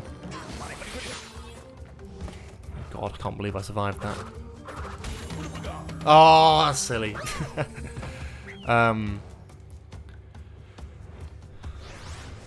Yeah, every series has their sort of like duds. I'm not saying I don't think we should remember Jodie's era on the basis of Orphan 55. Orphan. What even was it called? Orphan 55, Orphan 35, or Orphan 31 or 2 or what? I can't remember what it's called now. Orphan 55, I think, is it in it? But I think it's.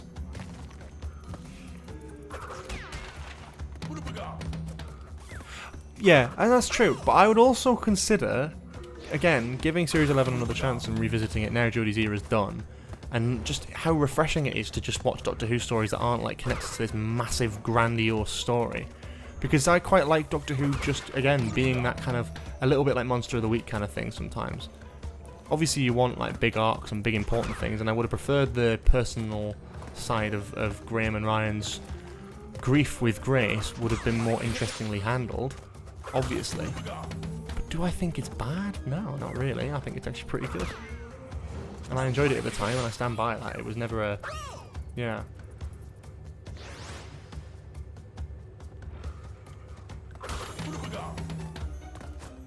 Yeah, I know Orphan 55 is...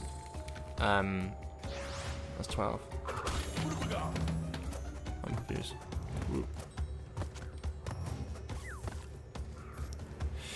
Yeah, Series 10. Yeah, but Series 10 does that quite well as well. Series 10's great at that. And I think Jodie's Series 11, I think, actually, it does a similar thing, but in a very different way. I think Jodie's Series 11, I don't know why I'm calling it Jodie's Series 11 for some reason, but... Oh, fucking hell, I wasted that. I actually think is really cool because it's probably the most classic Doctor Who vibe of the modern show. I genuinely do. You look at like the way the episodes are lined up, the sort of bigger TARDIS crew,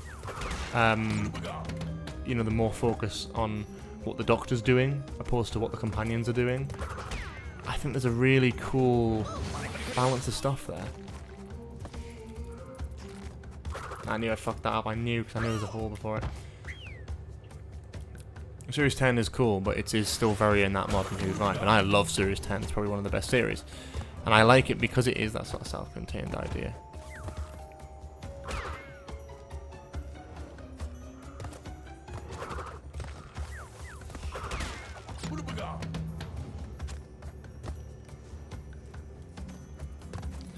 The adopted person is just Chibnall putting his past onto the show. It's like saying Harry Potter is Voldemort's son. I don't think that's fair, though. I think actually Chibnall writing from experience is probably the best fucking thing he could do. It's the best thing any writer could do. You're writing from experience and things you know, it's personal to you, and it comes across. I just wish that he'd been able to manifest it in a different way that isn't like the Doctor's own past. At least do that, and then, you know, just ditch it. You know what I mean? Anyone even knew Chris Chibnall was adopted when that episode came out? Ah, it's still never. Oh man. Do you not kind of like that aesthetic a little bit though? That's what I'm saying about like Series 11. But then Series 12, it sort of felt weird because it was sort of that 80s aesthetic, but also with big grandiose stories, and it didn't work. You know, it's funny because Classic Who never did the big like storyline, did it? I mean, sometimes it did, stuff like The Key to Time, don't get me wrong, but I mean like on a more season by season basis it was just about the individual stories, and it bridged stuff together, sure, but it's again, this word fanfic though. Every bit of Doctor Who is a fanfic now because it's written by fans.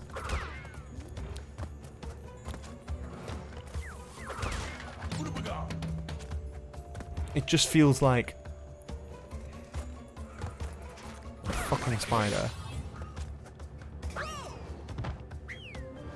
Yeah.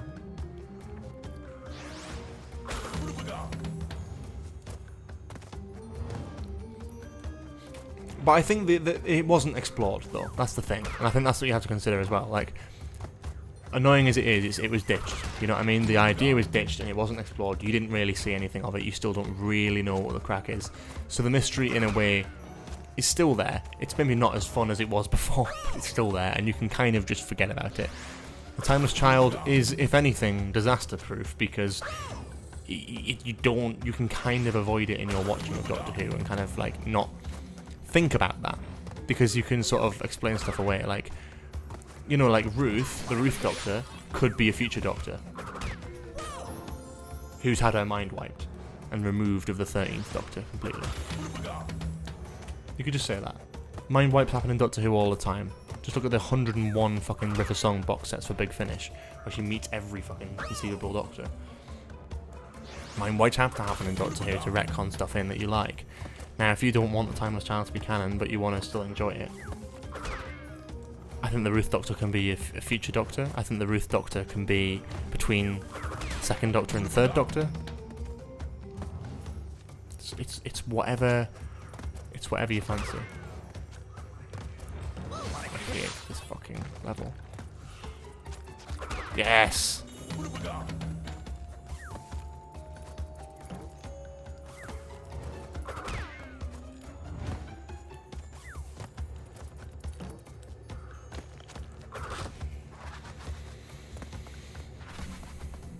No, I can't fucking see anything. Well, I can't see it.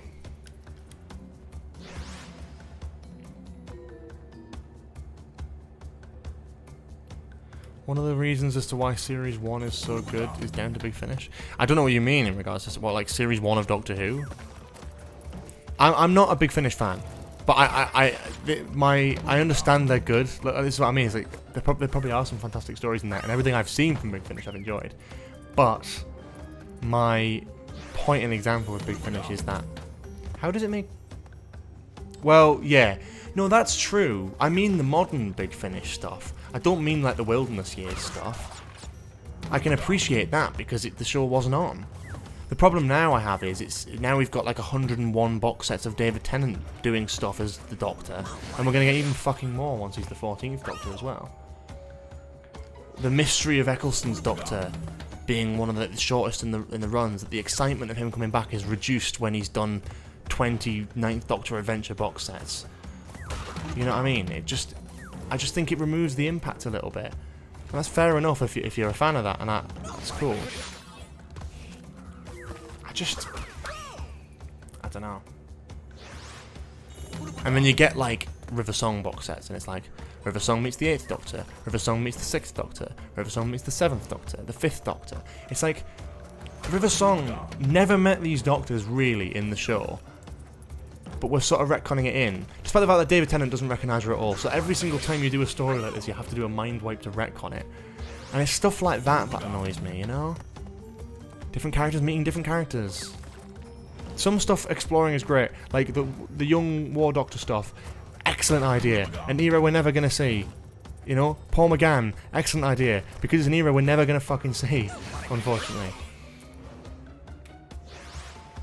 But I think you're right about the Wilderness Years stuff. That like, you know, obviously like Dalek was inspired by like Jubilee. You got like the Wilderness Years like novels like Human Nature, Family of Blood. Some of the best stories are down to the sort of the writers of that time, and I think that you're absolutely right to credit that.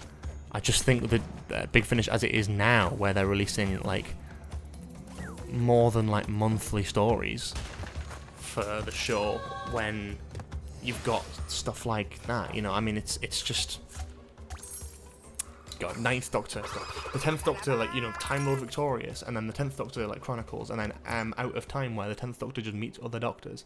It's like, if these...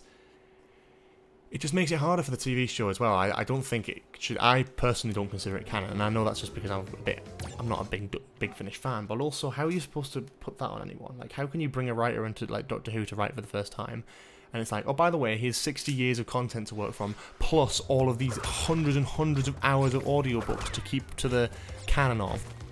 So when people were getting annoyed about like Mary Shelley being in the 13th Doctor episode because she was in a one with Paul McGann, I'm like, yeah, fair enough, but like, who gives a fuck? You know what I mean? Like, the TV writers shouldn't be restricted by expanded media at all. I don't know. But I do appreciate the effort and time and money that goes into these projects. Obviously, I think they are great for that. I'm not a big fan of the push on nostalgia with the certain like aspects. You know, I think you've got again, like with the Ninth Doctor, how exciting was it when he was brought into Big Finish? If the Ninth Doctor ever returns to the show, it's not going to be as exciting. It's not going to be as miraculous because he's been in Big Finish voicing the Ninth Doctor for like seasons and seasons of box sets. Oh, the Ninth Doctor never met the Cybermen. Now he has. The Ninth Doctor never met the Brigadier. Now he has.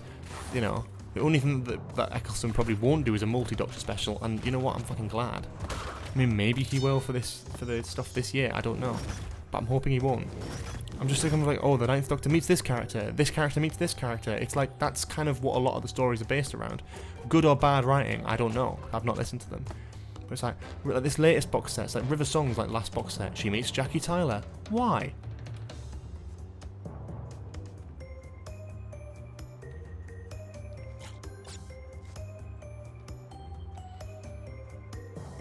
Yeah, we need the Sonic Screwdriver destroyed again, I agree. I'm a bit sick of it as well. But then there's some aspects to it that I can kind of agree with, like it is useful sometimes, I just don't like it being used to get out of stories altogether. I don't think it's the Sonic Screwdriver itself that's the problem, I think the problem comes with the, I think the problem with the Sonic Screwdriver comes with how it's written. So hungry now, man. I'm streaming for hours. Oh, fuck.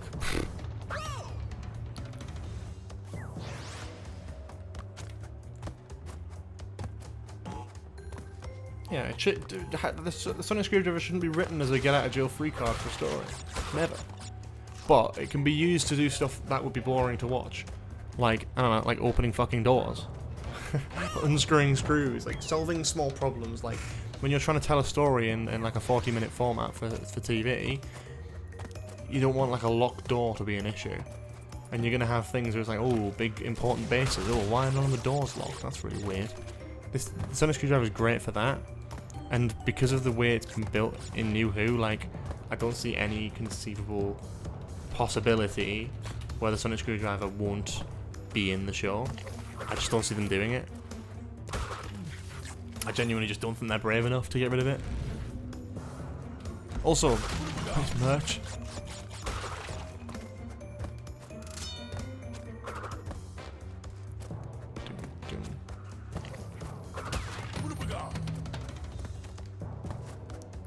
Yeah.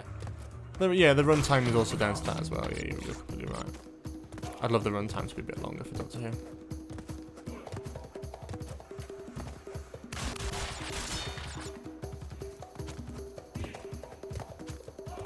I'll start frothing at the mouth of this.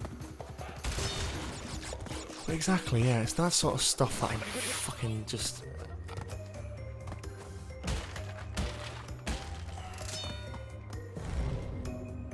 It shouldn't just be a get-out-of-jail-free card. It should have some limitations, you know?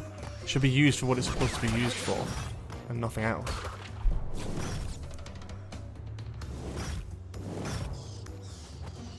Are you talking about, like, resolution? Because then the thing with that, with the Sonic Screwdriver, was that the reason she could do that was because the Dalek was still building itself. Like, it was a bit of a rusty bit of machinery that the squid creature was trying to use.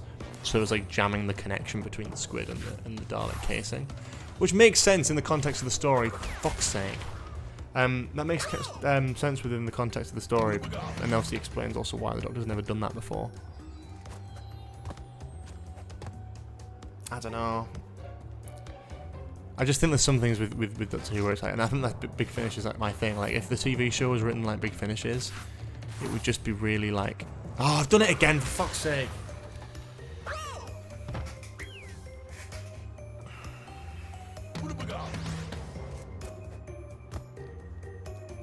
Wasn't it? There was a whole thing about this, wasn't there?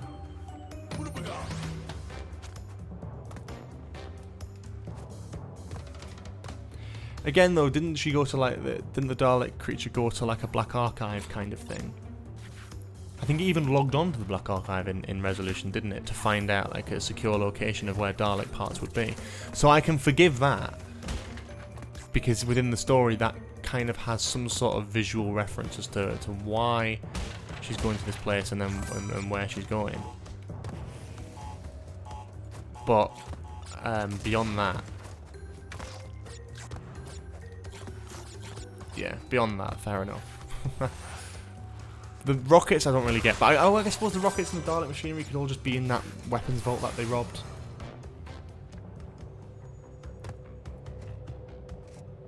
How was Journey's End retcon though?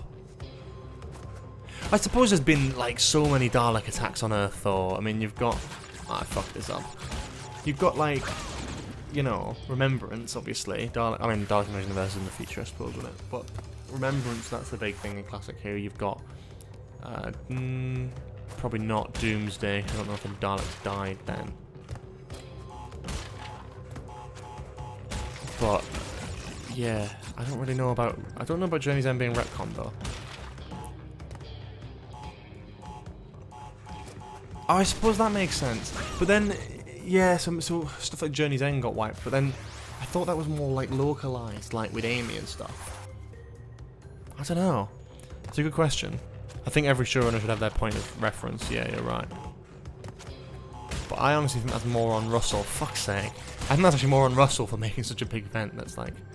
yeah. Yeah. There's a lot of elements that don't really work and line up together that well. That's fine. That is Doctor Who in its nature.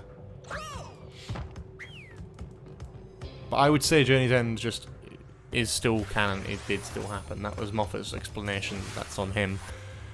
I think that you can just maybe say that it was like a localized disturbance kind of thing that fucked with people's memory. Oh yeah, no. It's definitely still canon. It's a fucking excellent episode. Still on Earth and Journey's End is great. Oh, for fuck's sake, man.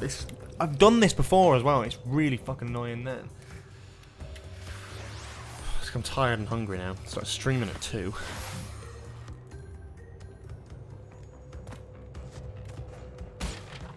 Yeah, but then... yeah. Well, you know, it's stupid anyway, because you get... well, then, Power of the Doctor. Like, you have previous companions that can remember the Daleks. You're never going to have it where it's like... I don't know. Yeah. But I like to think it's just localized. It's just Amy and Rory and, like, a few others or whatever. And then these events still happened. It's like how these things happen, like with Donna, but Donna conveniently didn't know about any of the alien attacks because it would make for a worse story. You just have to allow, I think... you know, the thing is, Doctor Who's such a big history as well, and you've got so many different hands writing it. But I think you've got to forgive it sometimes when it makes things like that. I kind of wish that Moffat didn't do the whole Big Bang thing and the whole, like, well, what can they remember, what can't they remember? But I like to think that it was more localised towards Amy and Rory. Joel, don't even fucking start. Yeah, I'm not a big fan of multiverse idea in Doctor Who. I think it's a bit dumb. I mean, they tried that a little bit with the last series, with Flux, and tried to, you know, encourage a whole, like, alternate universe kind of theory, where it's like, oh, we're going to go to a new universe, the Division, and we're going to start again with the Time Lords, and yeah. But I don't know.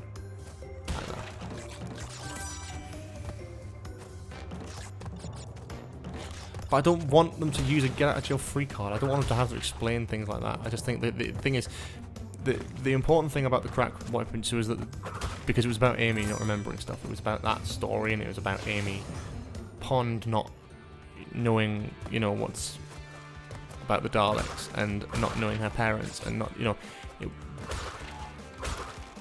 it never really came up again. The universe was a bit of a mess around the time of the Big Bang, which makes sense, that's fine.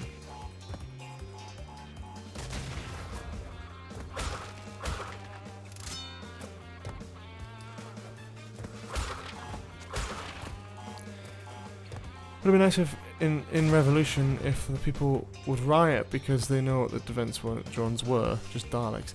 Yeah, that's true as well. It's like every time a new showrunner comes along, no one knows what the Daleks are, and it's just really it is kind of annoying, but I think that's all, again, it's down to Journey's End and Stolen Earth. Yes, we got the last gem.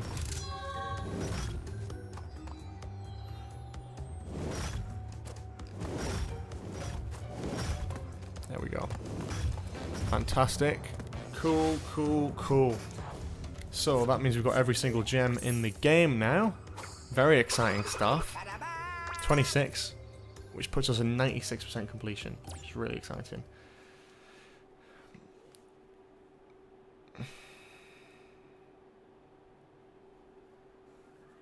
Time do you finish streaming? Probably around 6 o'clock, I reckon. Cool. Nitrous Brio, the lab. I'm not going to play Stormy Ascent yet. What's this? Stormy Ascent, yeah, I'm not doing that yet. Let's do the Great Hall first. So this is the funny thing about this game is if you get all the gems, you can actually finish the game without playing the final boss battle by like going along this path here. That's the whole like kind of point of it. You get one platform for every gem you've collected in the game. But I think it's yeah, I don't care. I just want to play the boss battle. Like it doesn't actually achieve anything different. You just unlock the opportunity to not have to play the final boss battle. But we're trying to 100% the game, so we're going to play it. And then we're going to try and do Stormy Ascent. Can't you go to the end by skipping gems? Yeah, you can. That's what I'm saying. But I'm not going to. I want to play the final boss battle, so let's do it. Darn you, Crash Bandicoot!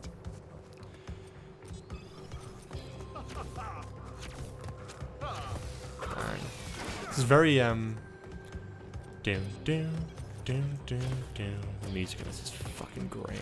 Oh bollocks! Hello Alfie, how you doing, man? Darn you, Crash Bandicoot! Welcome to the stream. Currently playing Crash Bandicoot, trying to finish it without fucking dying. Trying to 100% it, that is. If you're not already following, consider it. Would much appreciate it. Would much appreciate it. English is clearly not my strong suit. Yeah, you fuck. There we go. Oh, the music in this game is amazing. I mean, the music in this specific level is amazing as well. But the game as a whole, yeah, 100%.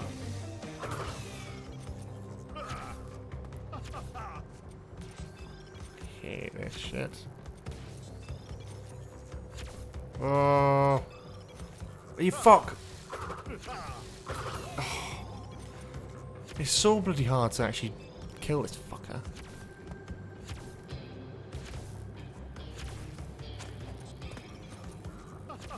Bang! That only takes one life away from him. Fucking ridiculous.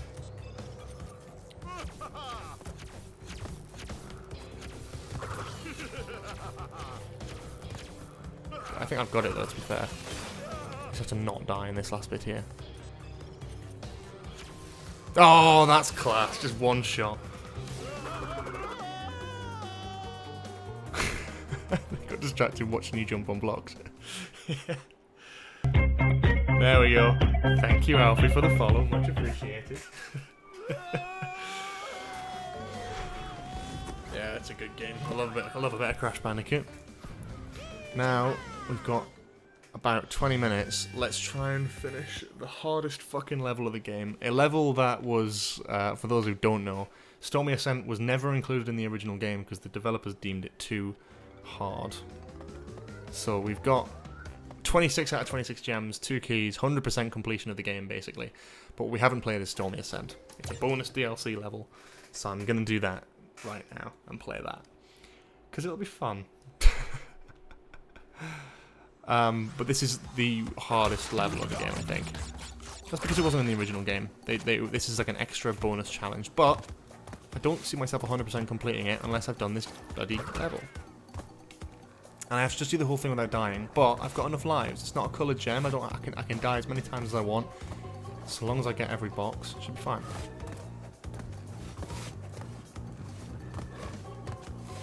So it seems that's a very... Right, so I've got to be very quick about this. Okay, cool. That's fine. That's good. I actually don't think this is going to be that bad. And the only reason I think that is because I've had to do the coloured gem on... Not Stormy Ascent, but whatever the other one's called. The one that's like the same vibe as this that we played last time. Without dying and getting every box. And that was hard. Whereas so far, this is an easier level. But it probably is a longer level.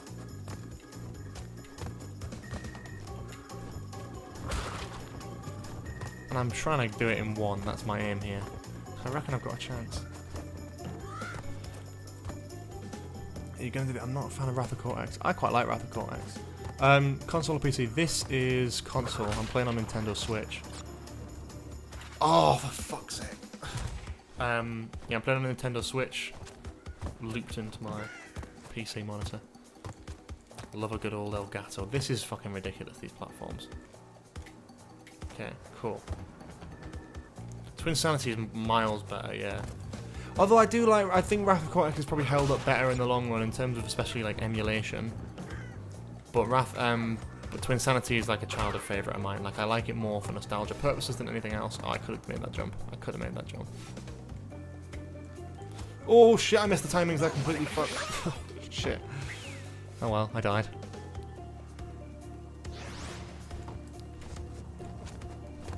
I don't think we're doing that, but I managed to get to the first checkpoint without dying. I'll take that.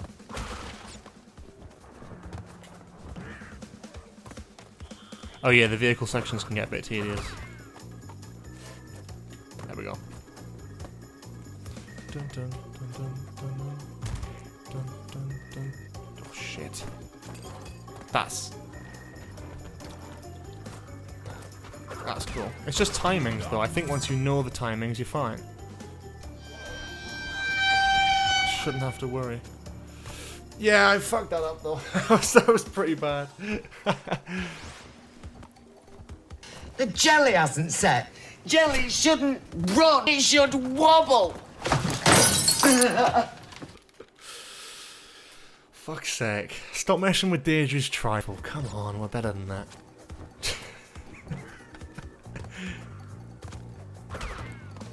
What the fuck? That was off for so long. I thought I had that. I am just trying to rush it now though. Should be fine. I'll be fine. Stormy Ascent isn't that bad. And I'm gonna prove it by dying a bunch of fucking times.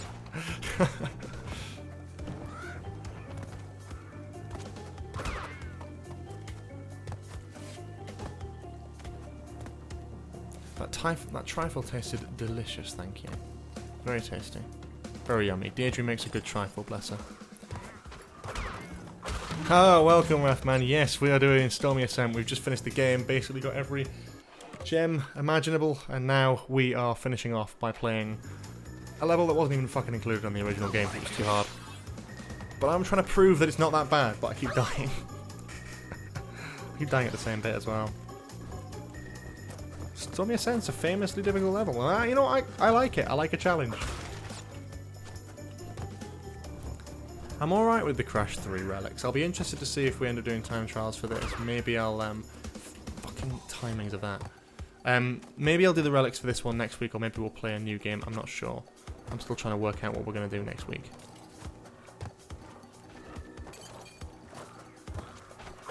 I might do a poll on Twitter and work out what people fancy seeing. That was really fucking stupid. Why did I do that? That's so annoying. Oh dear.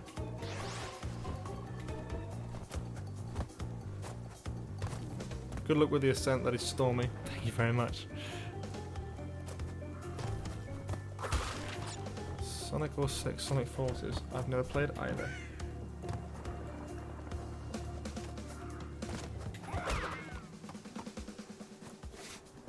Cool.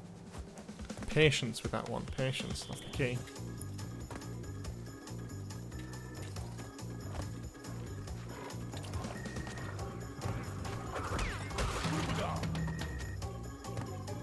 Okay. I'm being patient with this now.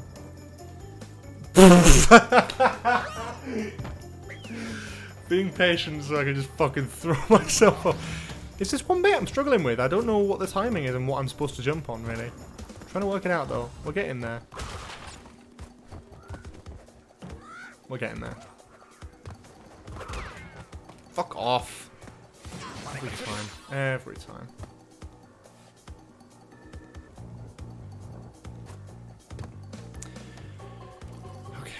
Smash, and then the next one, bang.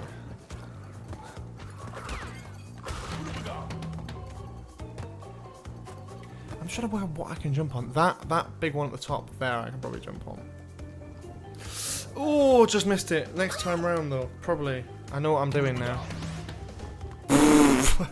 Fucking, I'll just kill myself. Pointless. Pointless. I don't want to, like, to climb up when I don't... need to be doing that.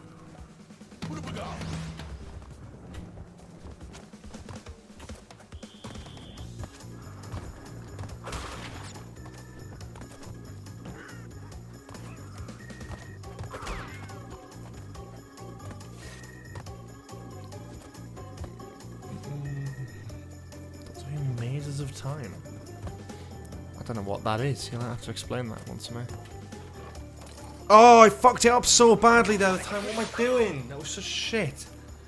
Oh my god, it's getting to me now. Because I'm more tired. Because I've been playing bloody... Well, I've been on live streaming for like 4 hours. So now it's fucking getting to me and I'm like, oh shit, what am I going to do?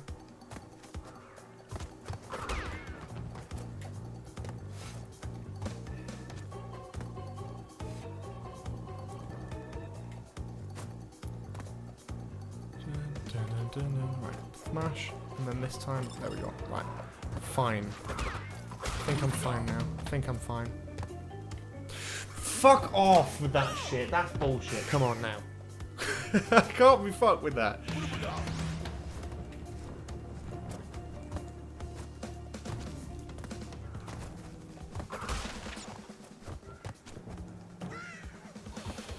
Fucking hell, I fucked it. No, it's fine. We're good.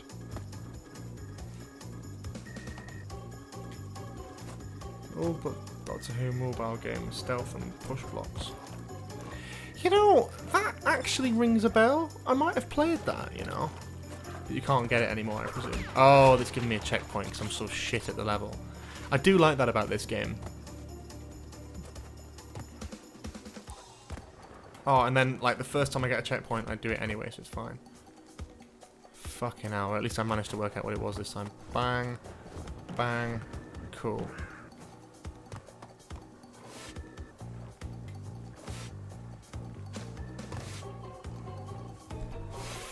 Ooh, nice. Cool. That's what iOS games are like. That's what I don't like about digital games and digital-only TV shows. I like physical media because you can actually have a trace of stuff. Fuck off with that stupid jump timing. I'm very anti-digital. I like to have physical copies of games. I like to have physical copies of films, TV shows, because I don't trust the media now. I don't trust the industries of it at all. Like, I love the fact that they were bringing out The Mandalorian Season 1 on Steelbook 4K. And Season 2 as well. Very excited about it. Because I feel like, oh god, I'm actually going to be able to watch The Mandalorian again if they take it off Disney Plus. Don't know why they would. But, like, they've made multiple shows on Disney Plus, exclusive to it, and then removed them from Disney Plus. For business decisions. And I think that is bullshit to me. Because Willow was one of them, right? I don't really like Willow. I thought it was a shit idea anyway. But they made a full series of it, and then removed it from Disney Plus. And it was a Disney Plus exclusive. So now no one can see it unless they illegally try and download it from someone's copy. Which is mental when you think about it. So yeah, same with games. It's the same sort of thing. Obviously, like, who's going to want a physical copy of an old, like, mobile game? Sure. But it's a shame, isn't it? Because now you can never play that again. You can never experience that again. Old games on here, you know, like Crash and stuff, like, you can play them. You can emulate those. You can still buy the physical copies of the games, right? And, you know, find out different ways of running them. You can't do that with mobile games because it is digital only. It's a shame. So if you ever want to, like, go and get nostalgic over some of these games, you can. You can't do that over mobile games anymore. Some you can. Some that are still supported can. But you need the service for it. Otherwise you can't use it. Yeah, same with the like Nintendo shops and stuff, like the Wii shop and the 3DS shop. Like, that should be like a prime example of why we can't fucking do these! Oh my god, fuck that.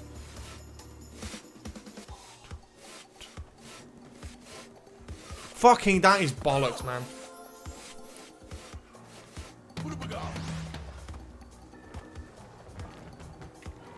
So the creator of Flappy Bird, do you remember that? That was like Flappy Bird was a big thing. And the creator of that fucking, like, hated it. Like, removed it from the App Store himself. Hated it. And then disappeared altogether. There's copies of it and stuff. That's great. But like, you know what I mean? It's like big games like that you might have like loved in your childhood. I don't know who's fucking loving Flappy Bird, but you know what I mean? It's an example of just things disappearing forever. I'm personally not a fan of things just disappearing out of existence forever.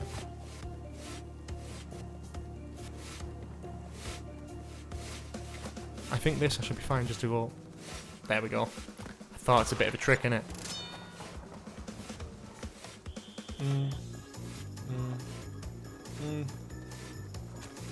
Fuck that, man. That's bullshit. Oh, this game takes a while. I want to get this double. I want to get it done before 6 o'clock. That's when my live stream cutoff was gonna be. I'm almost there. We've almost finished Crash 1 in terms of actual levels. You fuck. Oh, I needed that. Oh, fuck. Ugh. The 360, the Xbox 360 store. You see what I mean?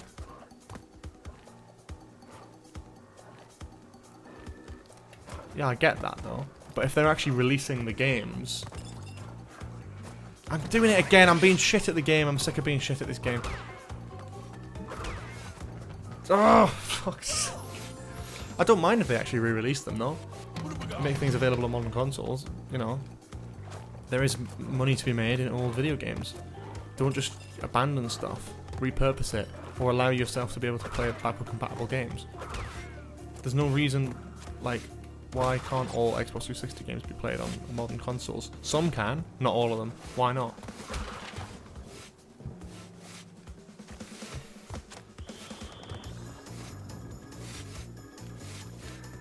Fuck. Fucking hell. So stupid.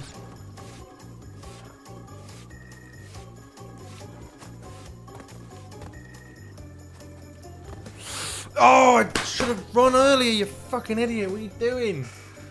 Oh, so close. So close.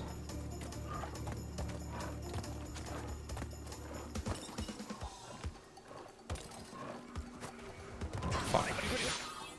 Pointless then. Pointless. Just fucking die then.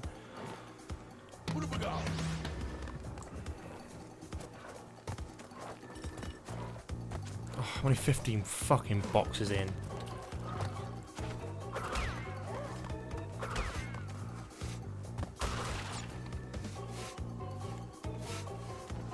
Oh, fuck off, man.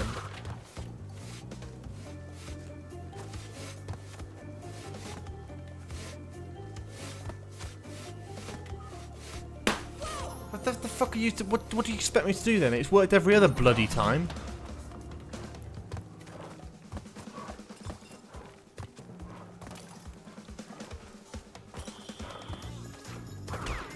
It's good to create ports for games, you know, keep the memories of those games alive and the hard work that went into them. I don't mean stuff like fucking Red Dead on Switch, that's mental. That's just money making, you know, that's just Rockstar trying to make capital, and I get that. That's really fucking annoying. What the fuck, that's what every other time. Oh, I'm an idiot, that's fucking there was no thought into that at all. Right. Focus time.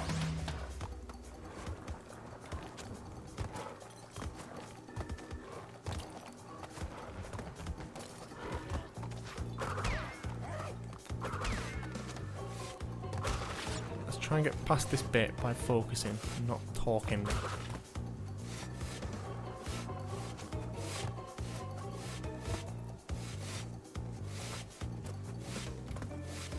That's what every other time.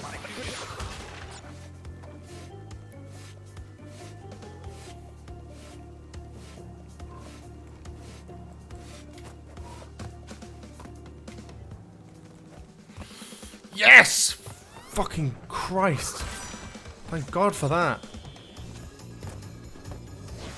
Yeah. Yeah, and that's fair enough with licensing.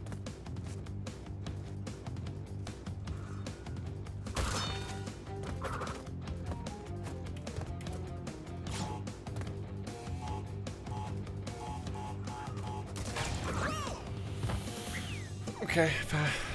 I knew this was going to be a fucking hard Brio stage as well, isn't it? Always was going to be. It's 56 to get, with 22 so far. This is going to be how many fucking boxes? 22. That's not bad then, so it feels like we are actually getting somewhere with this level at least.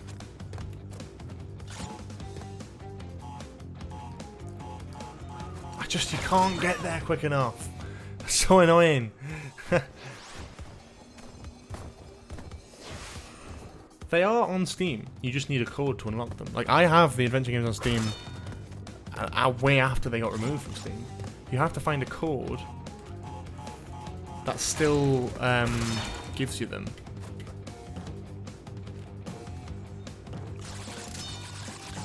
Because they exist. These codes exist. Just realised it's probably not a good idea. So we'll probably have to come back and get them, alright. Yeah, fuck you, Brio.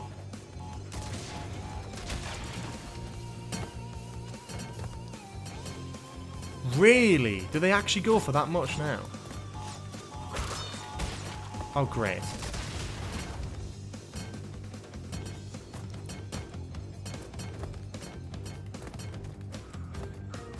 What's going on? I've got an idea of what I'm going to do. That's insane. 80 quid to 100. I think I got mine at the time and it was about a tenner. And that was 2018. That was about a year after they got removed from Steam, I believe.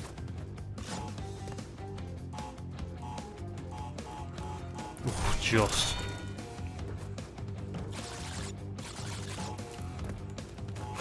No, I had the right idea, but I didn't follow through with it. What am I doing? Fucking idiot. Ah, I almost had it there. Almost had it there.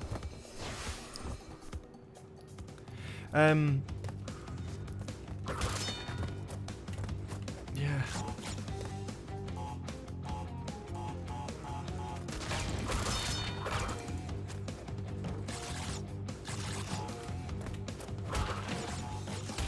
Okay.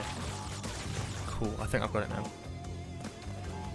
That's insane that it goes for that much money, but I think the worth goes up the lesser than there are, you know what I mean? And I think that's fair enough if someone's got like an actual Steam like redeem code for it.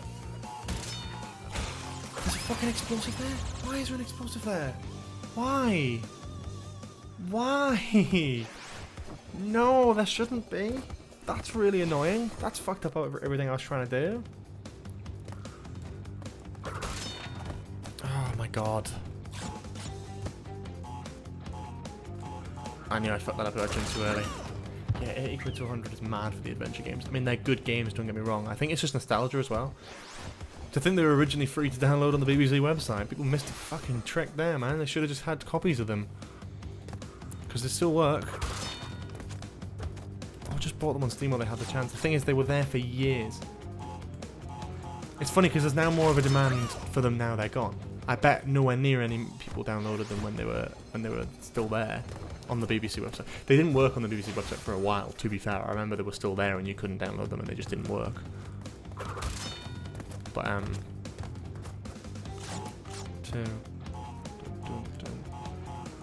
Cool.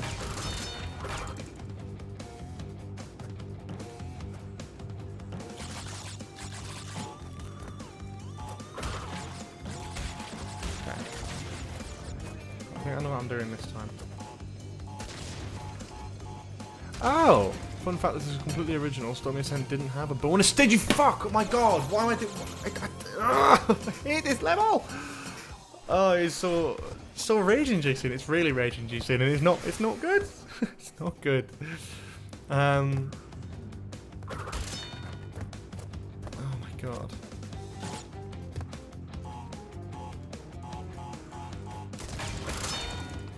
Thing is, I know what I'm trying to do. I've tried to do it like twice. Okay, cool. That's what I was trying to do. I just keep dying at stupid bits.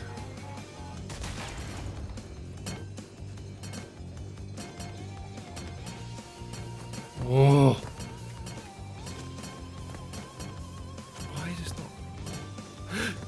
Why is it doing this? What's this? Why is it not like working like it was before?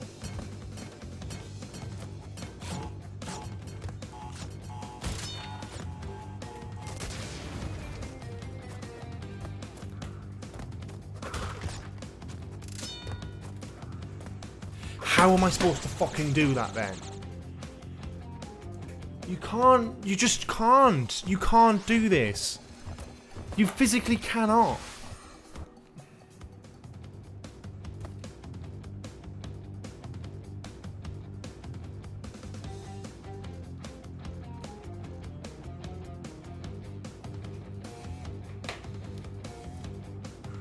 You just cannot do it. There is a way. But I don't know how to do it. Oh, fuck off with that shit. Rathman, you're gonna need to give me some fucking context here. That final box, how do I get that without blowing up myself?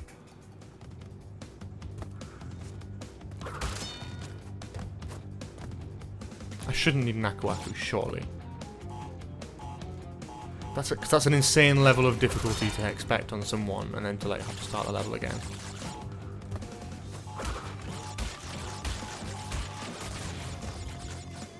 I don't understand, because what it looks like is it's life box, explosive, and then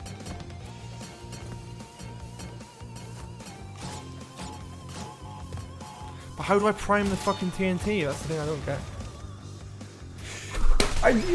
Oh, so there's a block above it. You break the block jumps down, and then it goes on the TNT. Right, okay. But I've just tried that and it didn't work. I want to scream. I hate it. I get very bored of doing the same thing over and over again, and especially when it's like end of the stream, and I've been streaming for 4 hours anyway. And I'm like, I want to just finish this fucking game now. But I'm refusing to finish it until I've well and truly finished this game, which is including this. I didn't think about the TNT being primed. That's fucking stupid of me. I get that. I don't know why I didn't think of that. Probably just tired of sitting in. So I fucking did it again. But how is it? How? There's a box on top of it though, isn't there? I just don't understand. I hate that you can't see it. At least if I could fucking see it, it would be something.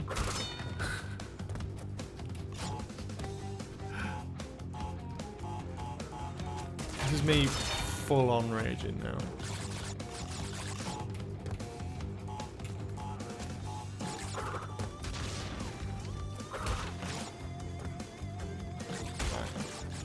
Right, okay. Fucked it up a little bit.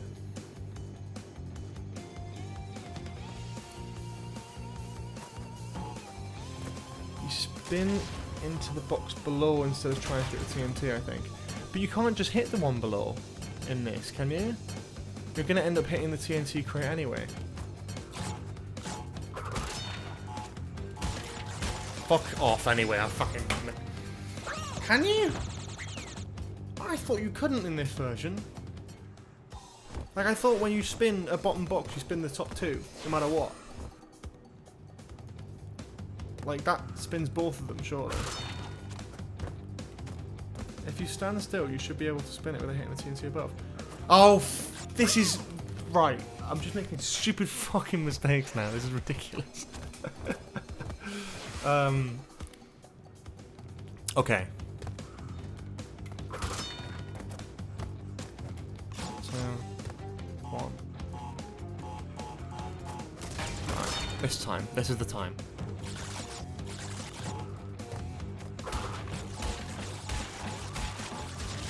Cool. This is the time. This is the one.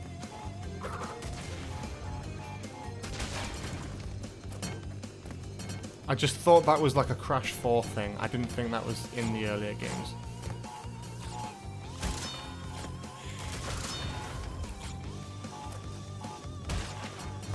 I'm in disbelief, honestly. I didn't realise, but thank you very much for that, because I probably wouldn't have guessed that independently. Otherwise I would have done that probably originally. Fucking hell, that's ridiculous. I can't believe that. Anyway, here we are, checkpoint crate. Oh, 46 out of 56, so 10 more boxes to break. Yep, fuck that. I don't care. As long as, you know what it is, I don't mind dying now. It's just, it was the same bit. You know as well, I was on fucking 99 lives. So, in fairness, I don't know, that might not have been this level though, that might have been a different level. Which could have been a different level. Why is there a bit over here? Oh, that's just really weird that there's just like a bit there.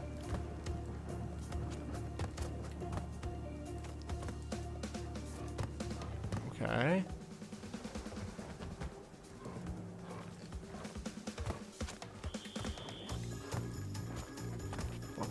Okay, that's fine.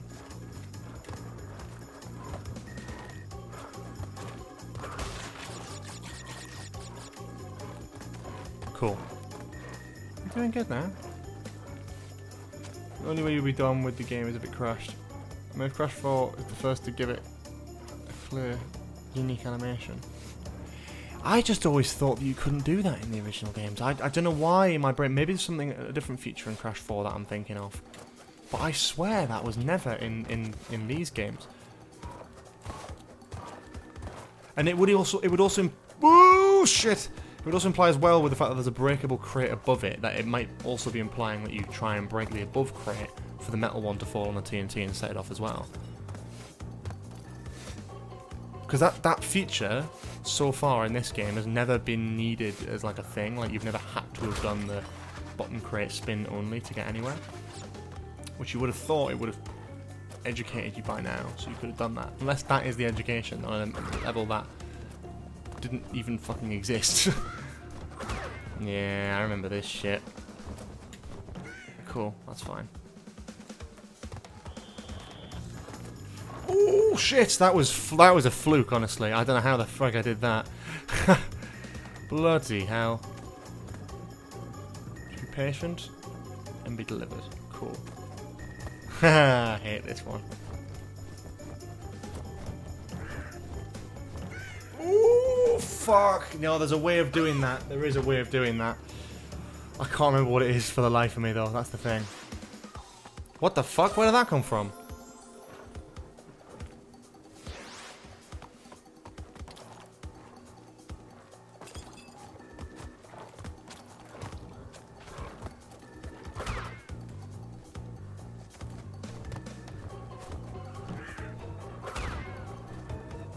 Oh, fucking hell. I should have held on it. That was the last jump. Yeah, I know. That's like right at the end of the level, isn't it? Oh, fucking forgetting about that. Shit. Okay. We're good. We're good. We're good. We're good.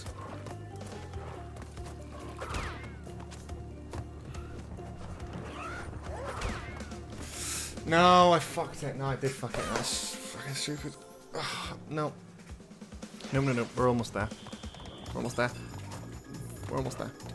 I'm not fucking it up now. I'm not letting myself fuck it up now. I will not physically let myself fuck this up to the nth degree. Thank God I did this when I've got all the lives in this game anyway, so I'm not like being dumb.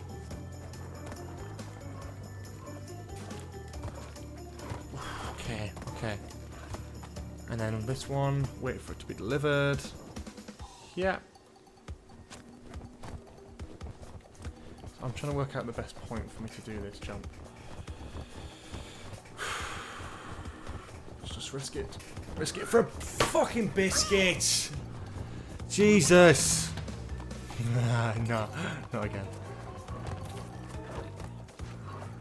Trying to work out when I should make that jump. Which position the bird should be in before I do that.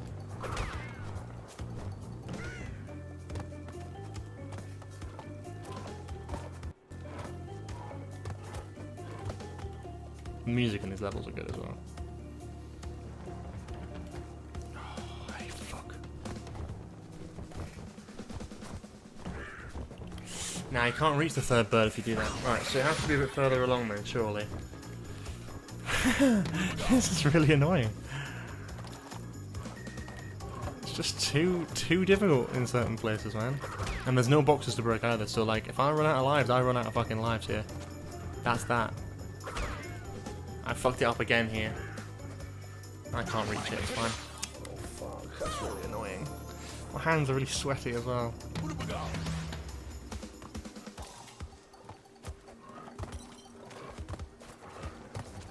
Okay. We're doing fine here. It's fine. Fucking patience, George. Jesus, don't jump into it. Oh, fuck off with that! Oh, it's so annoying. It's really annoying, actually. It's the jumping bit. That's the difficulty, because it's like, if you die on jumping, Aku can't even save you, so it's not even like I can save that little bastard.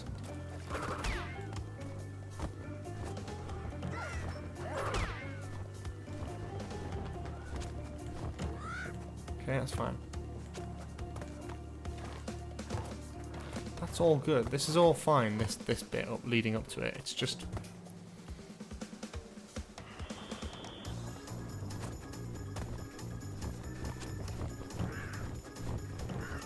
That's just not gonna work, though. That's not close enough at all. So where maybe the big bell has to be in the middle, maybe? I don't know. I don't know. I really don't know.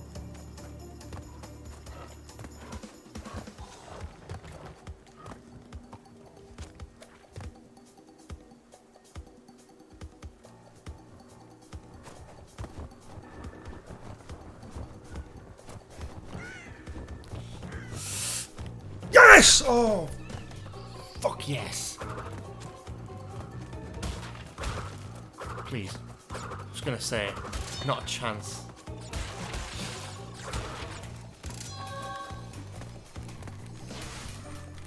Yes! That is Stormy Ascent, the hardest level in the game. GG, first try. You know, I did alright at first. I managed to get to the first checkpoint without being, like, killed or dying. It's those last bits that are fucking rock solid. But I think that's a better challenge. I don't think there is another ending. It's just, I'll have a look, though. I'll show you while I'm here. It's, may as well see it now we're here. Whoop. I think you can actually die on this as well if you fall. It's quite funny. So yeah, basically if you get all the gems, you can avoid the final boss battle, I believe, is the case. It's kind of fun to see. Completely 100% play the game, other than the time trial relics. So what we'll probably do is, if you're not already following me on Twitter, go ahead to the link below, or just go to @GBShade on Twitter, and drop me a follow. We'll probably be doing a poll at some point this week to decide what we do next week, whether we continue playing Crash 1 and do some of the time trial relics, or whether we play something different entirely. That's completely up to you guys.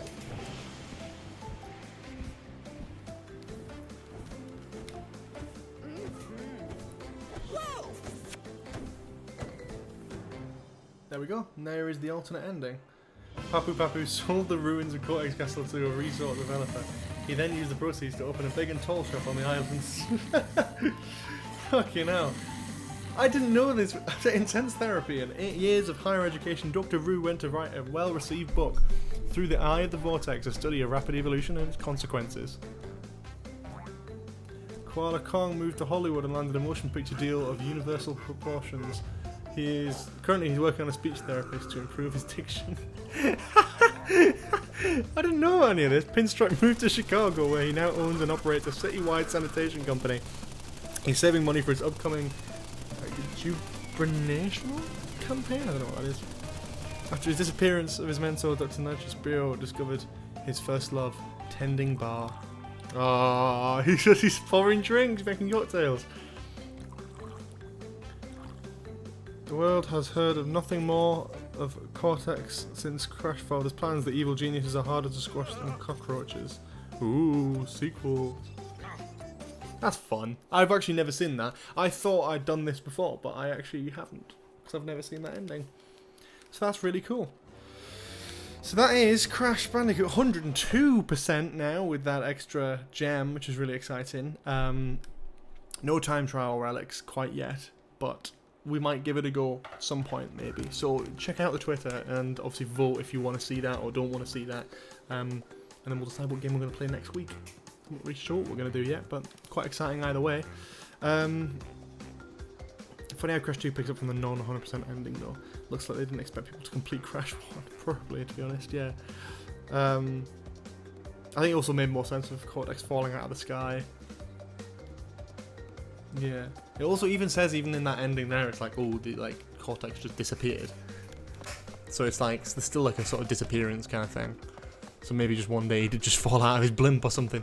But there we go, that is Crash 1, ladies and gentlemen, all kind of wrapped up nicely. Oh, that's the YouTube one. Here we go. That's pretty much it for today. So let's let's have a look at the raids options. Let's see who's streaming. I don't think anyone's streaming who I'm following, which is unfortunate, but there we are.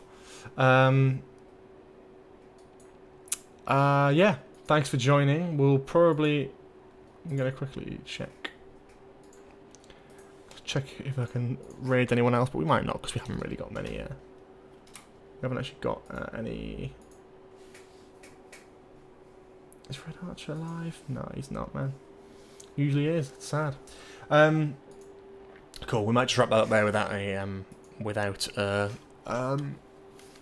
raid because there's only 4 of us, so it makes very little sense really. But yes, thank you so much again for joining this week. We'll be back at the normal time next week, 7 PM on YouTube, 7:30 over here on Twitch. So yes, have a lovely evening and a lovely week, and I will see you all next Tuesday. See, I've kind of ruined that there. See you next Tuesday. That's it. Thank you. See you later.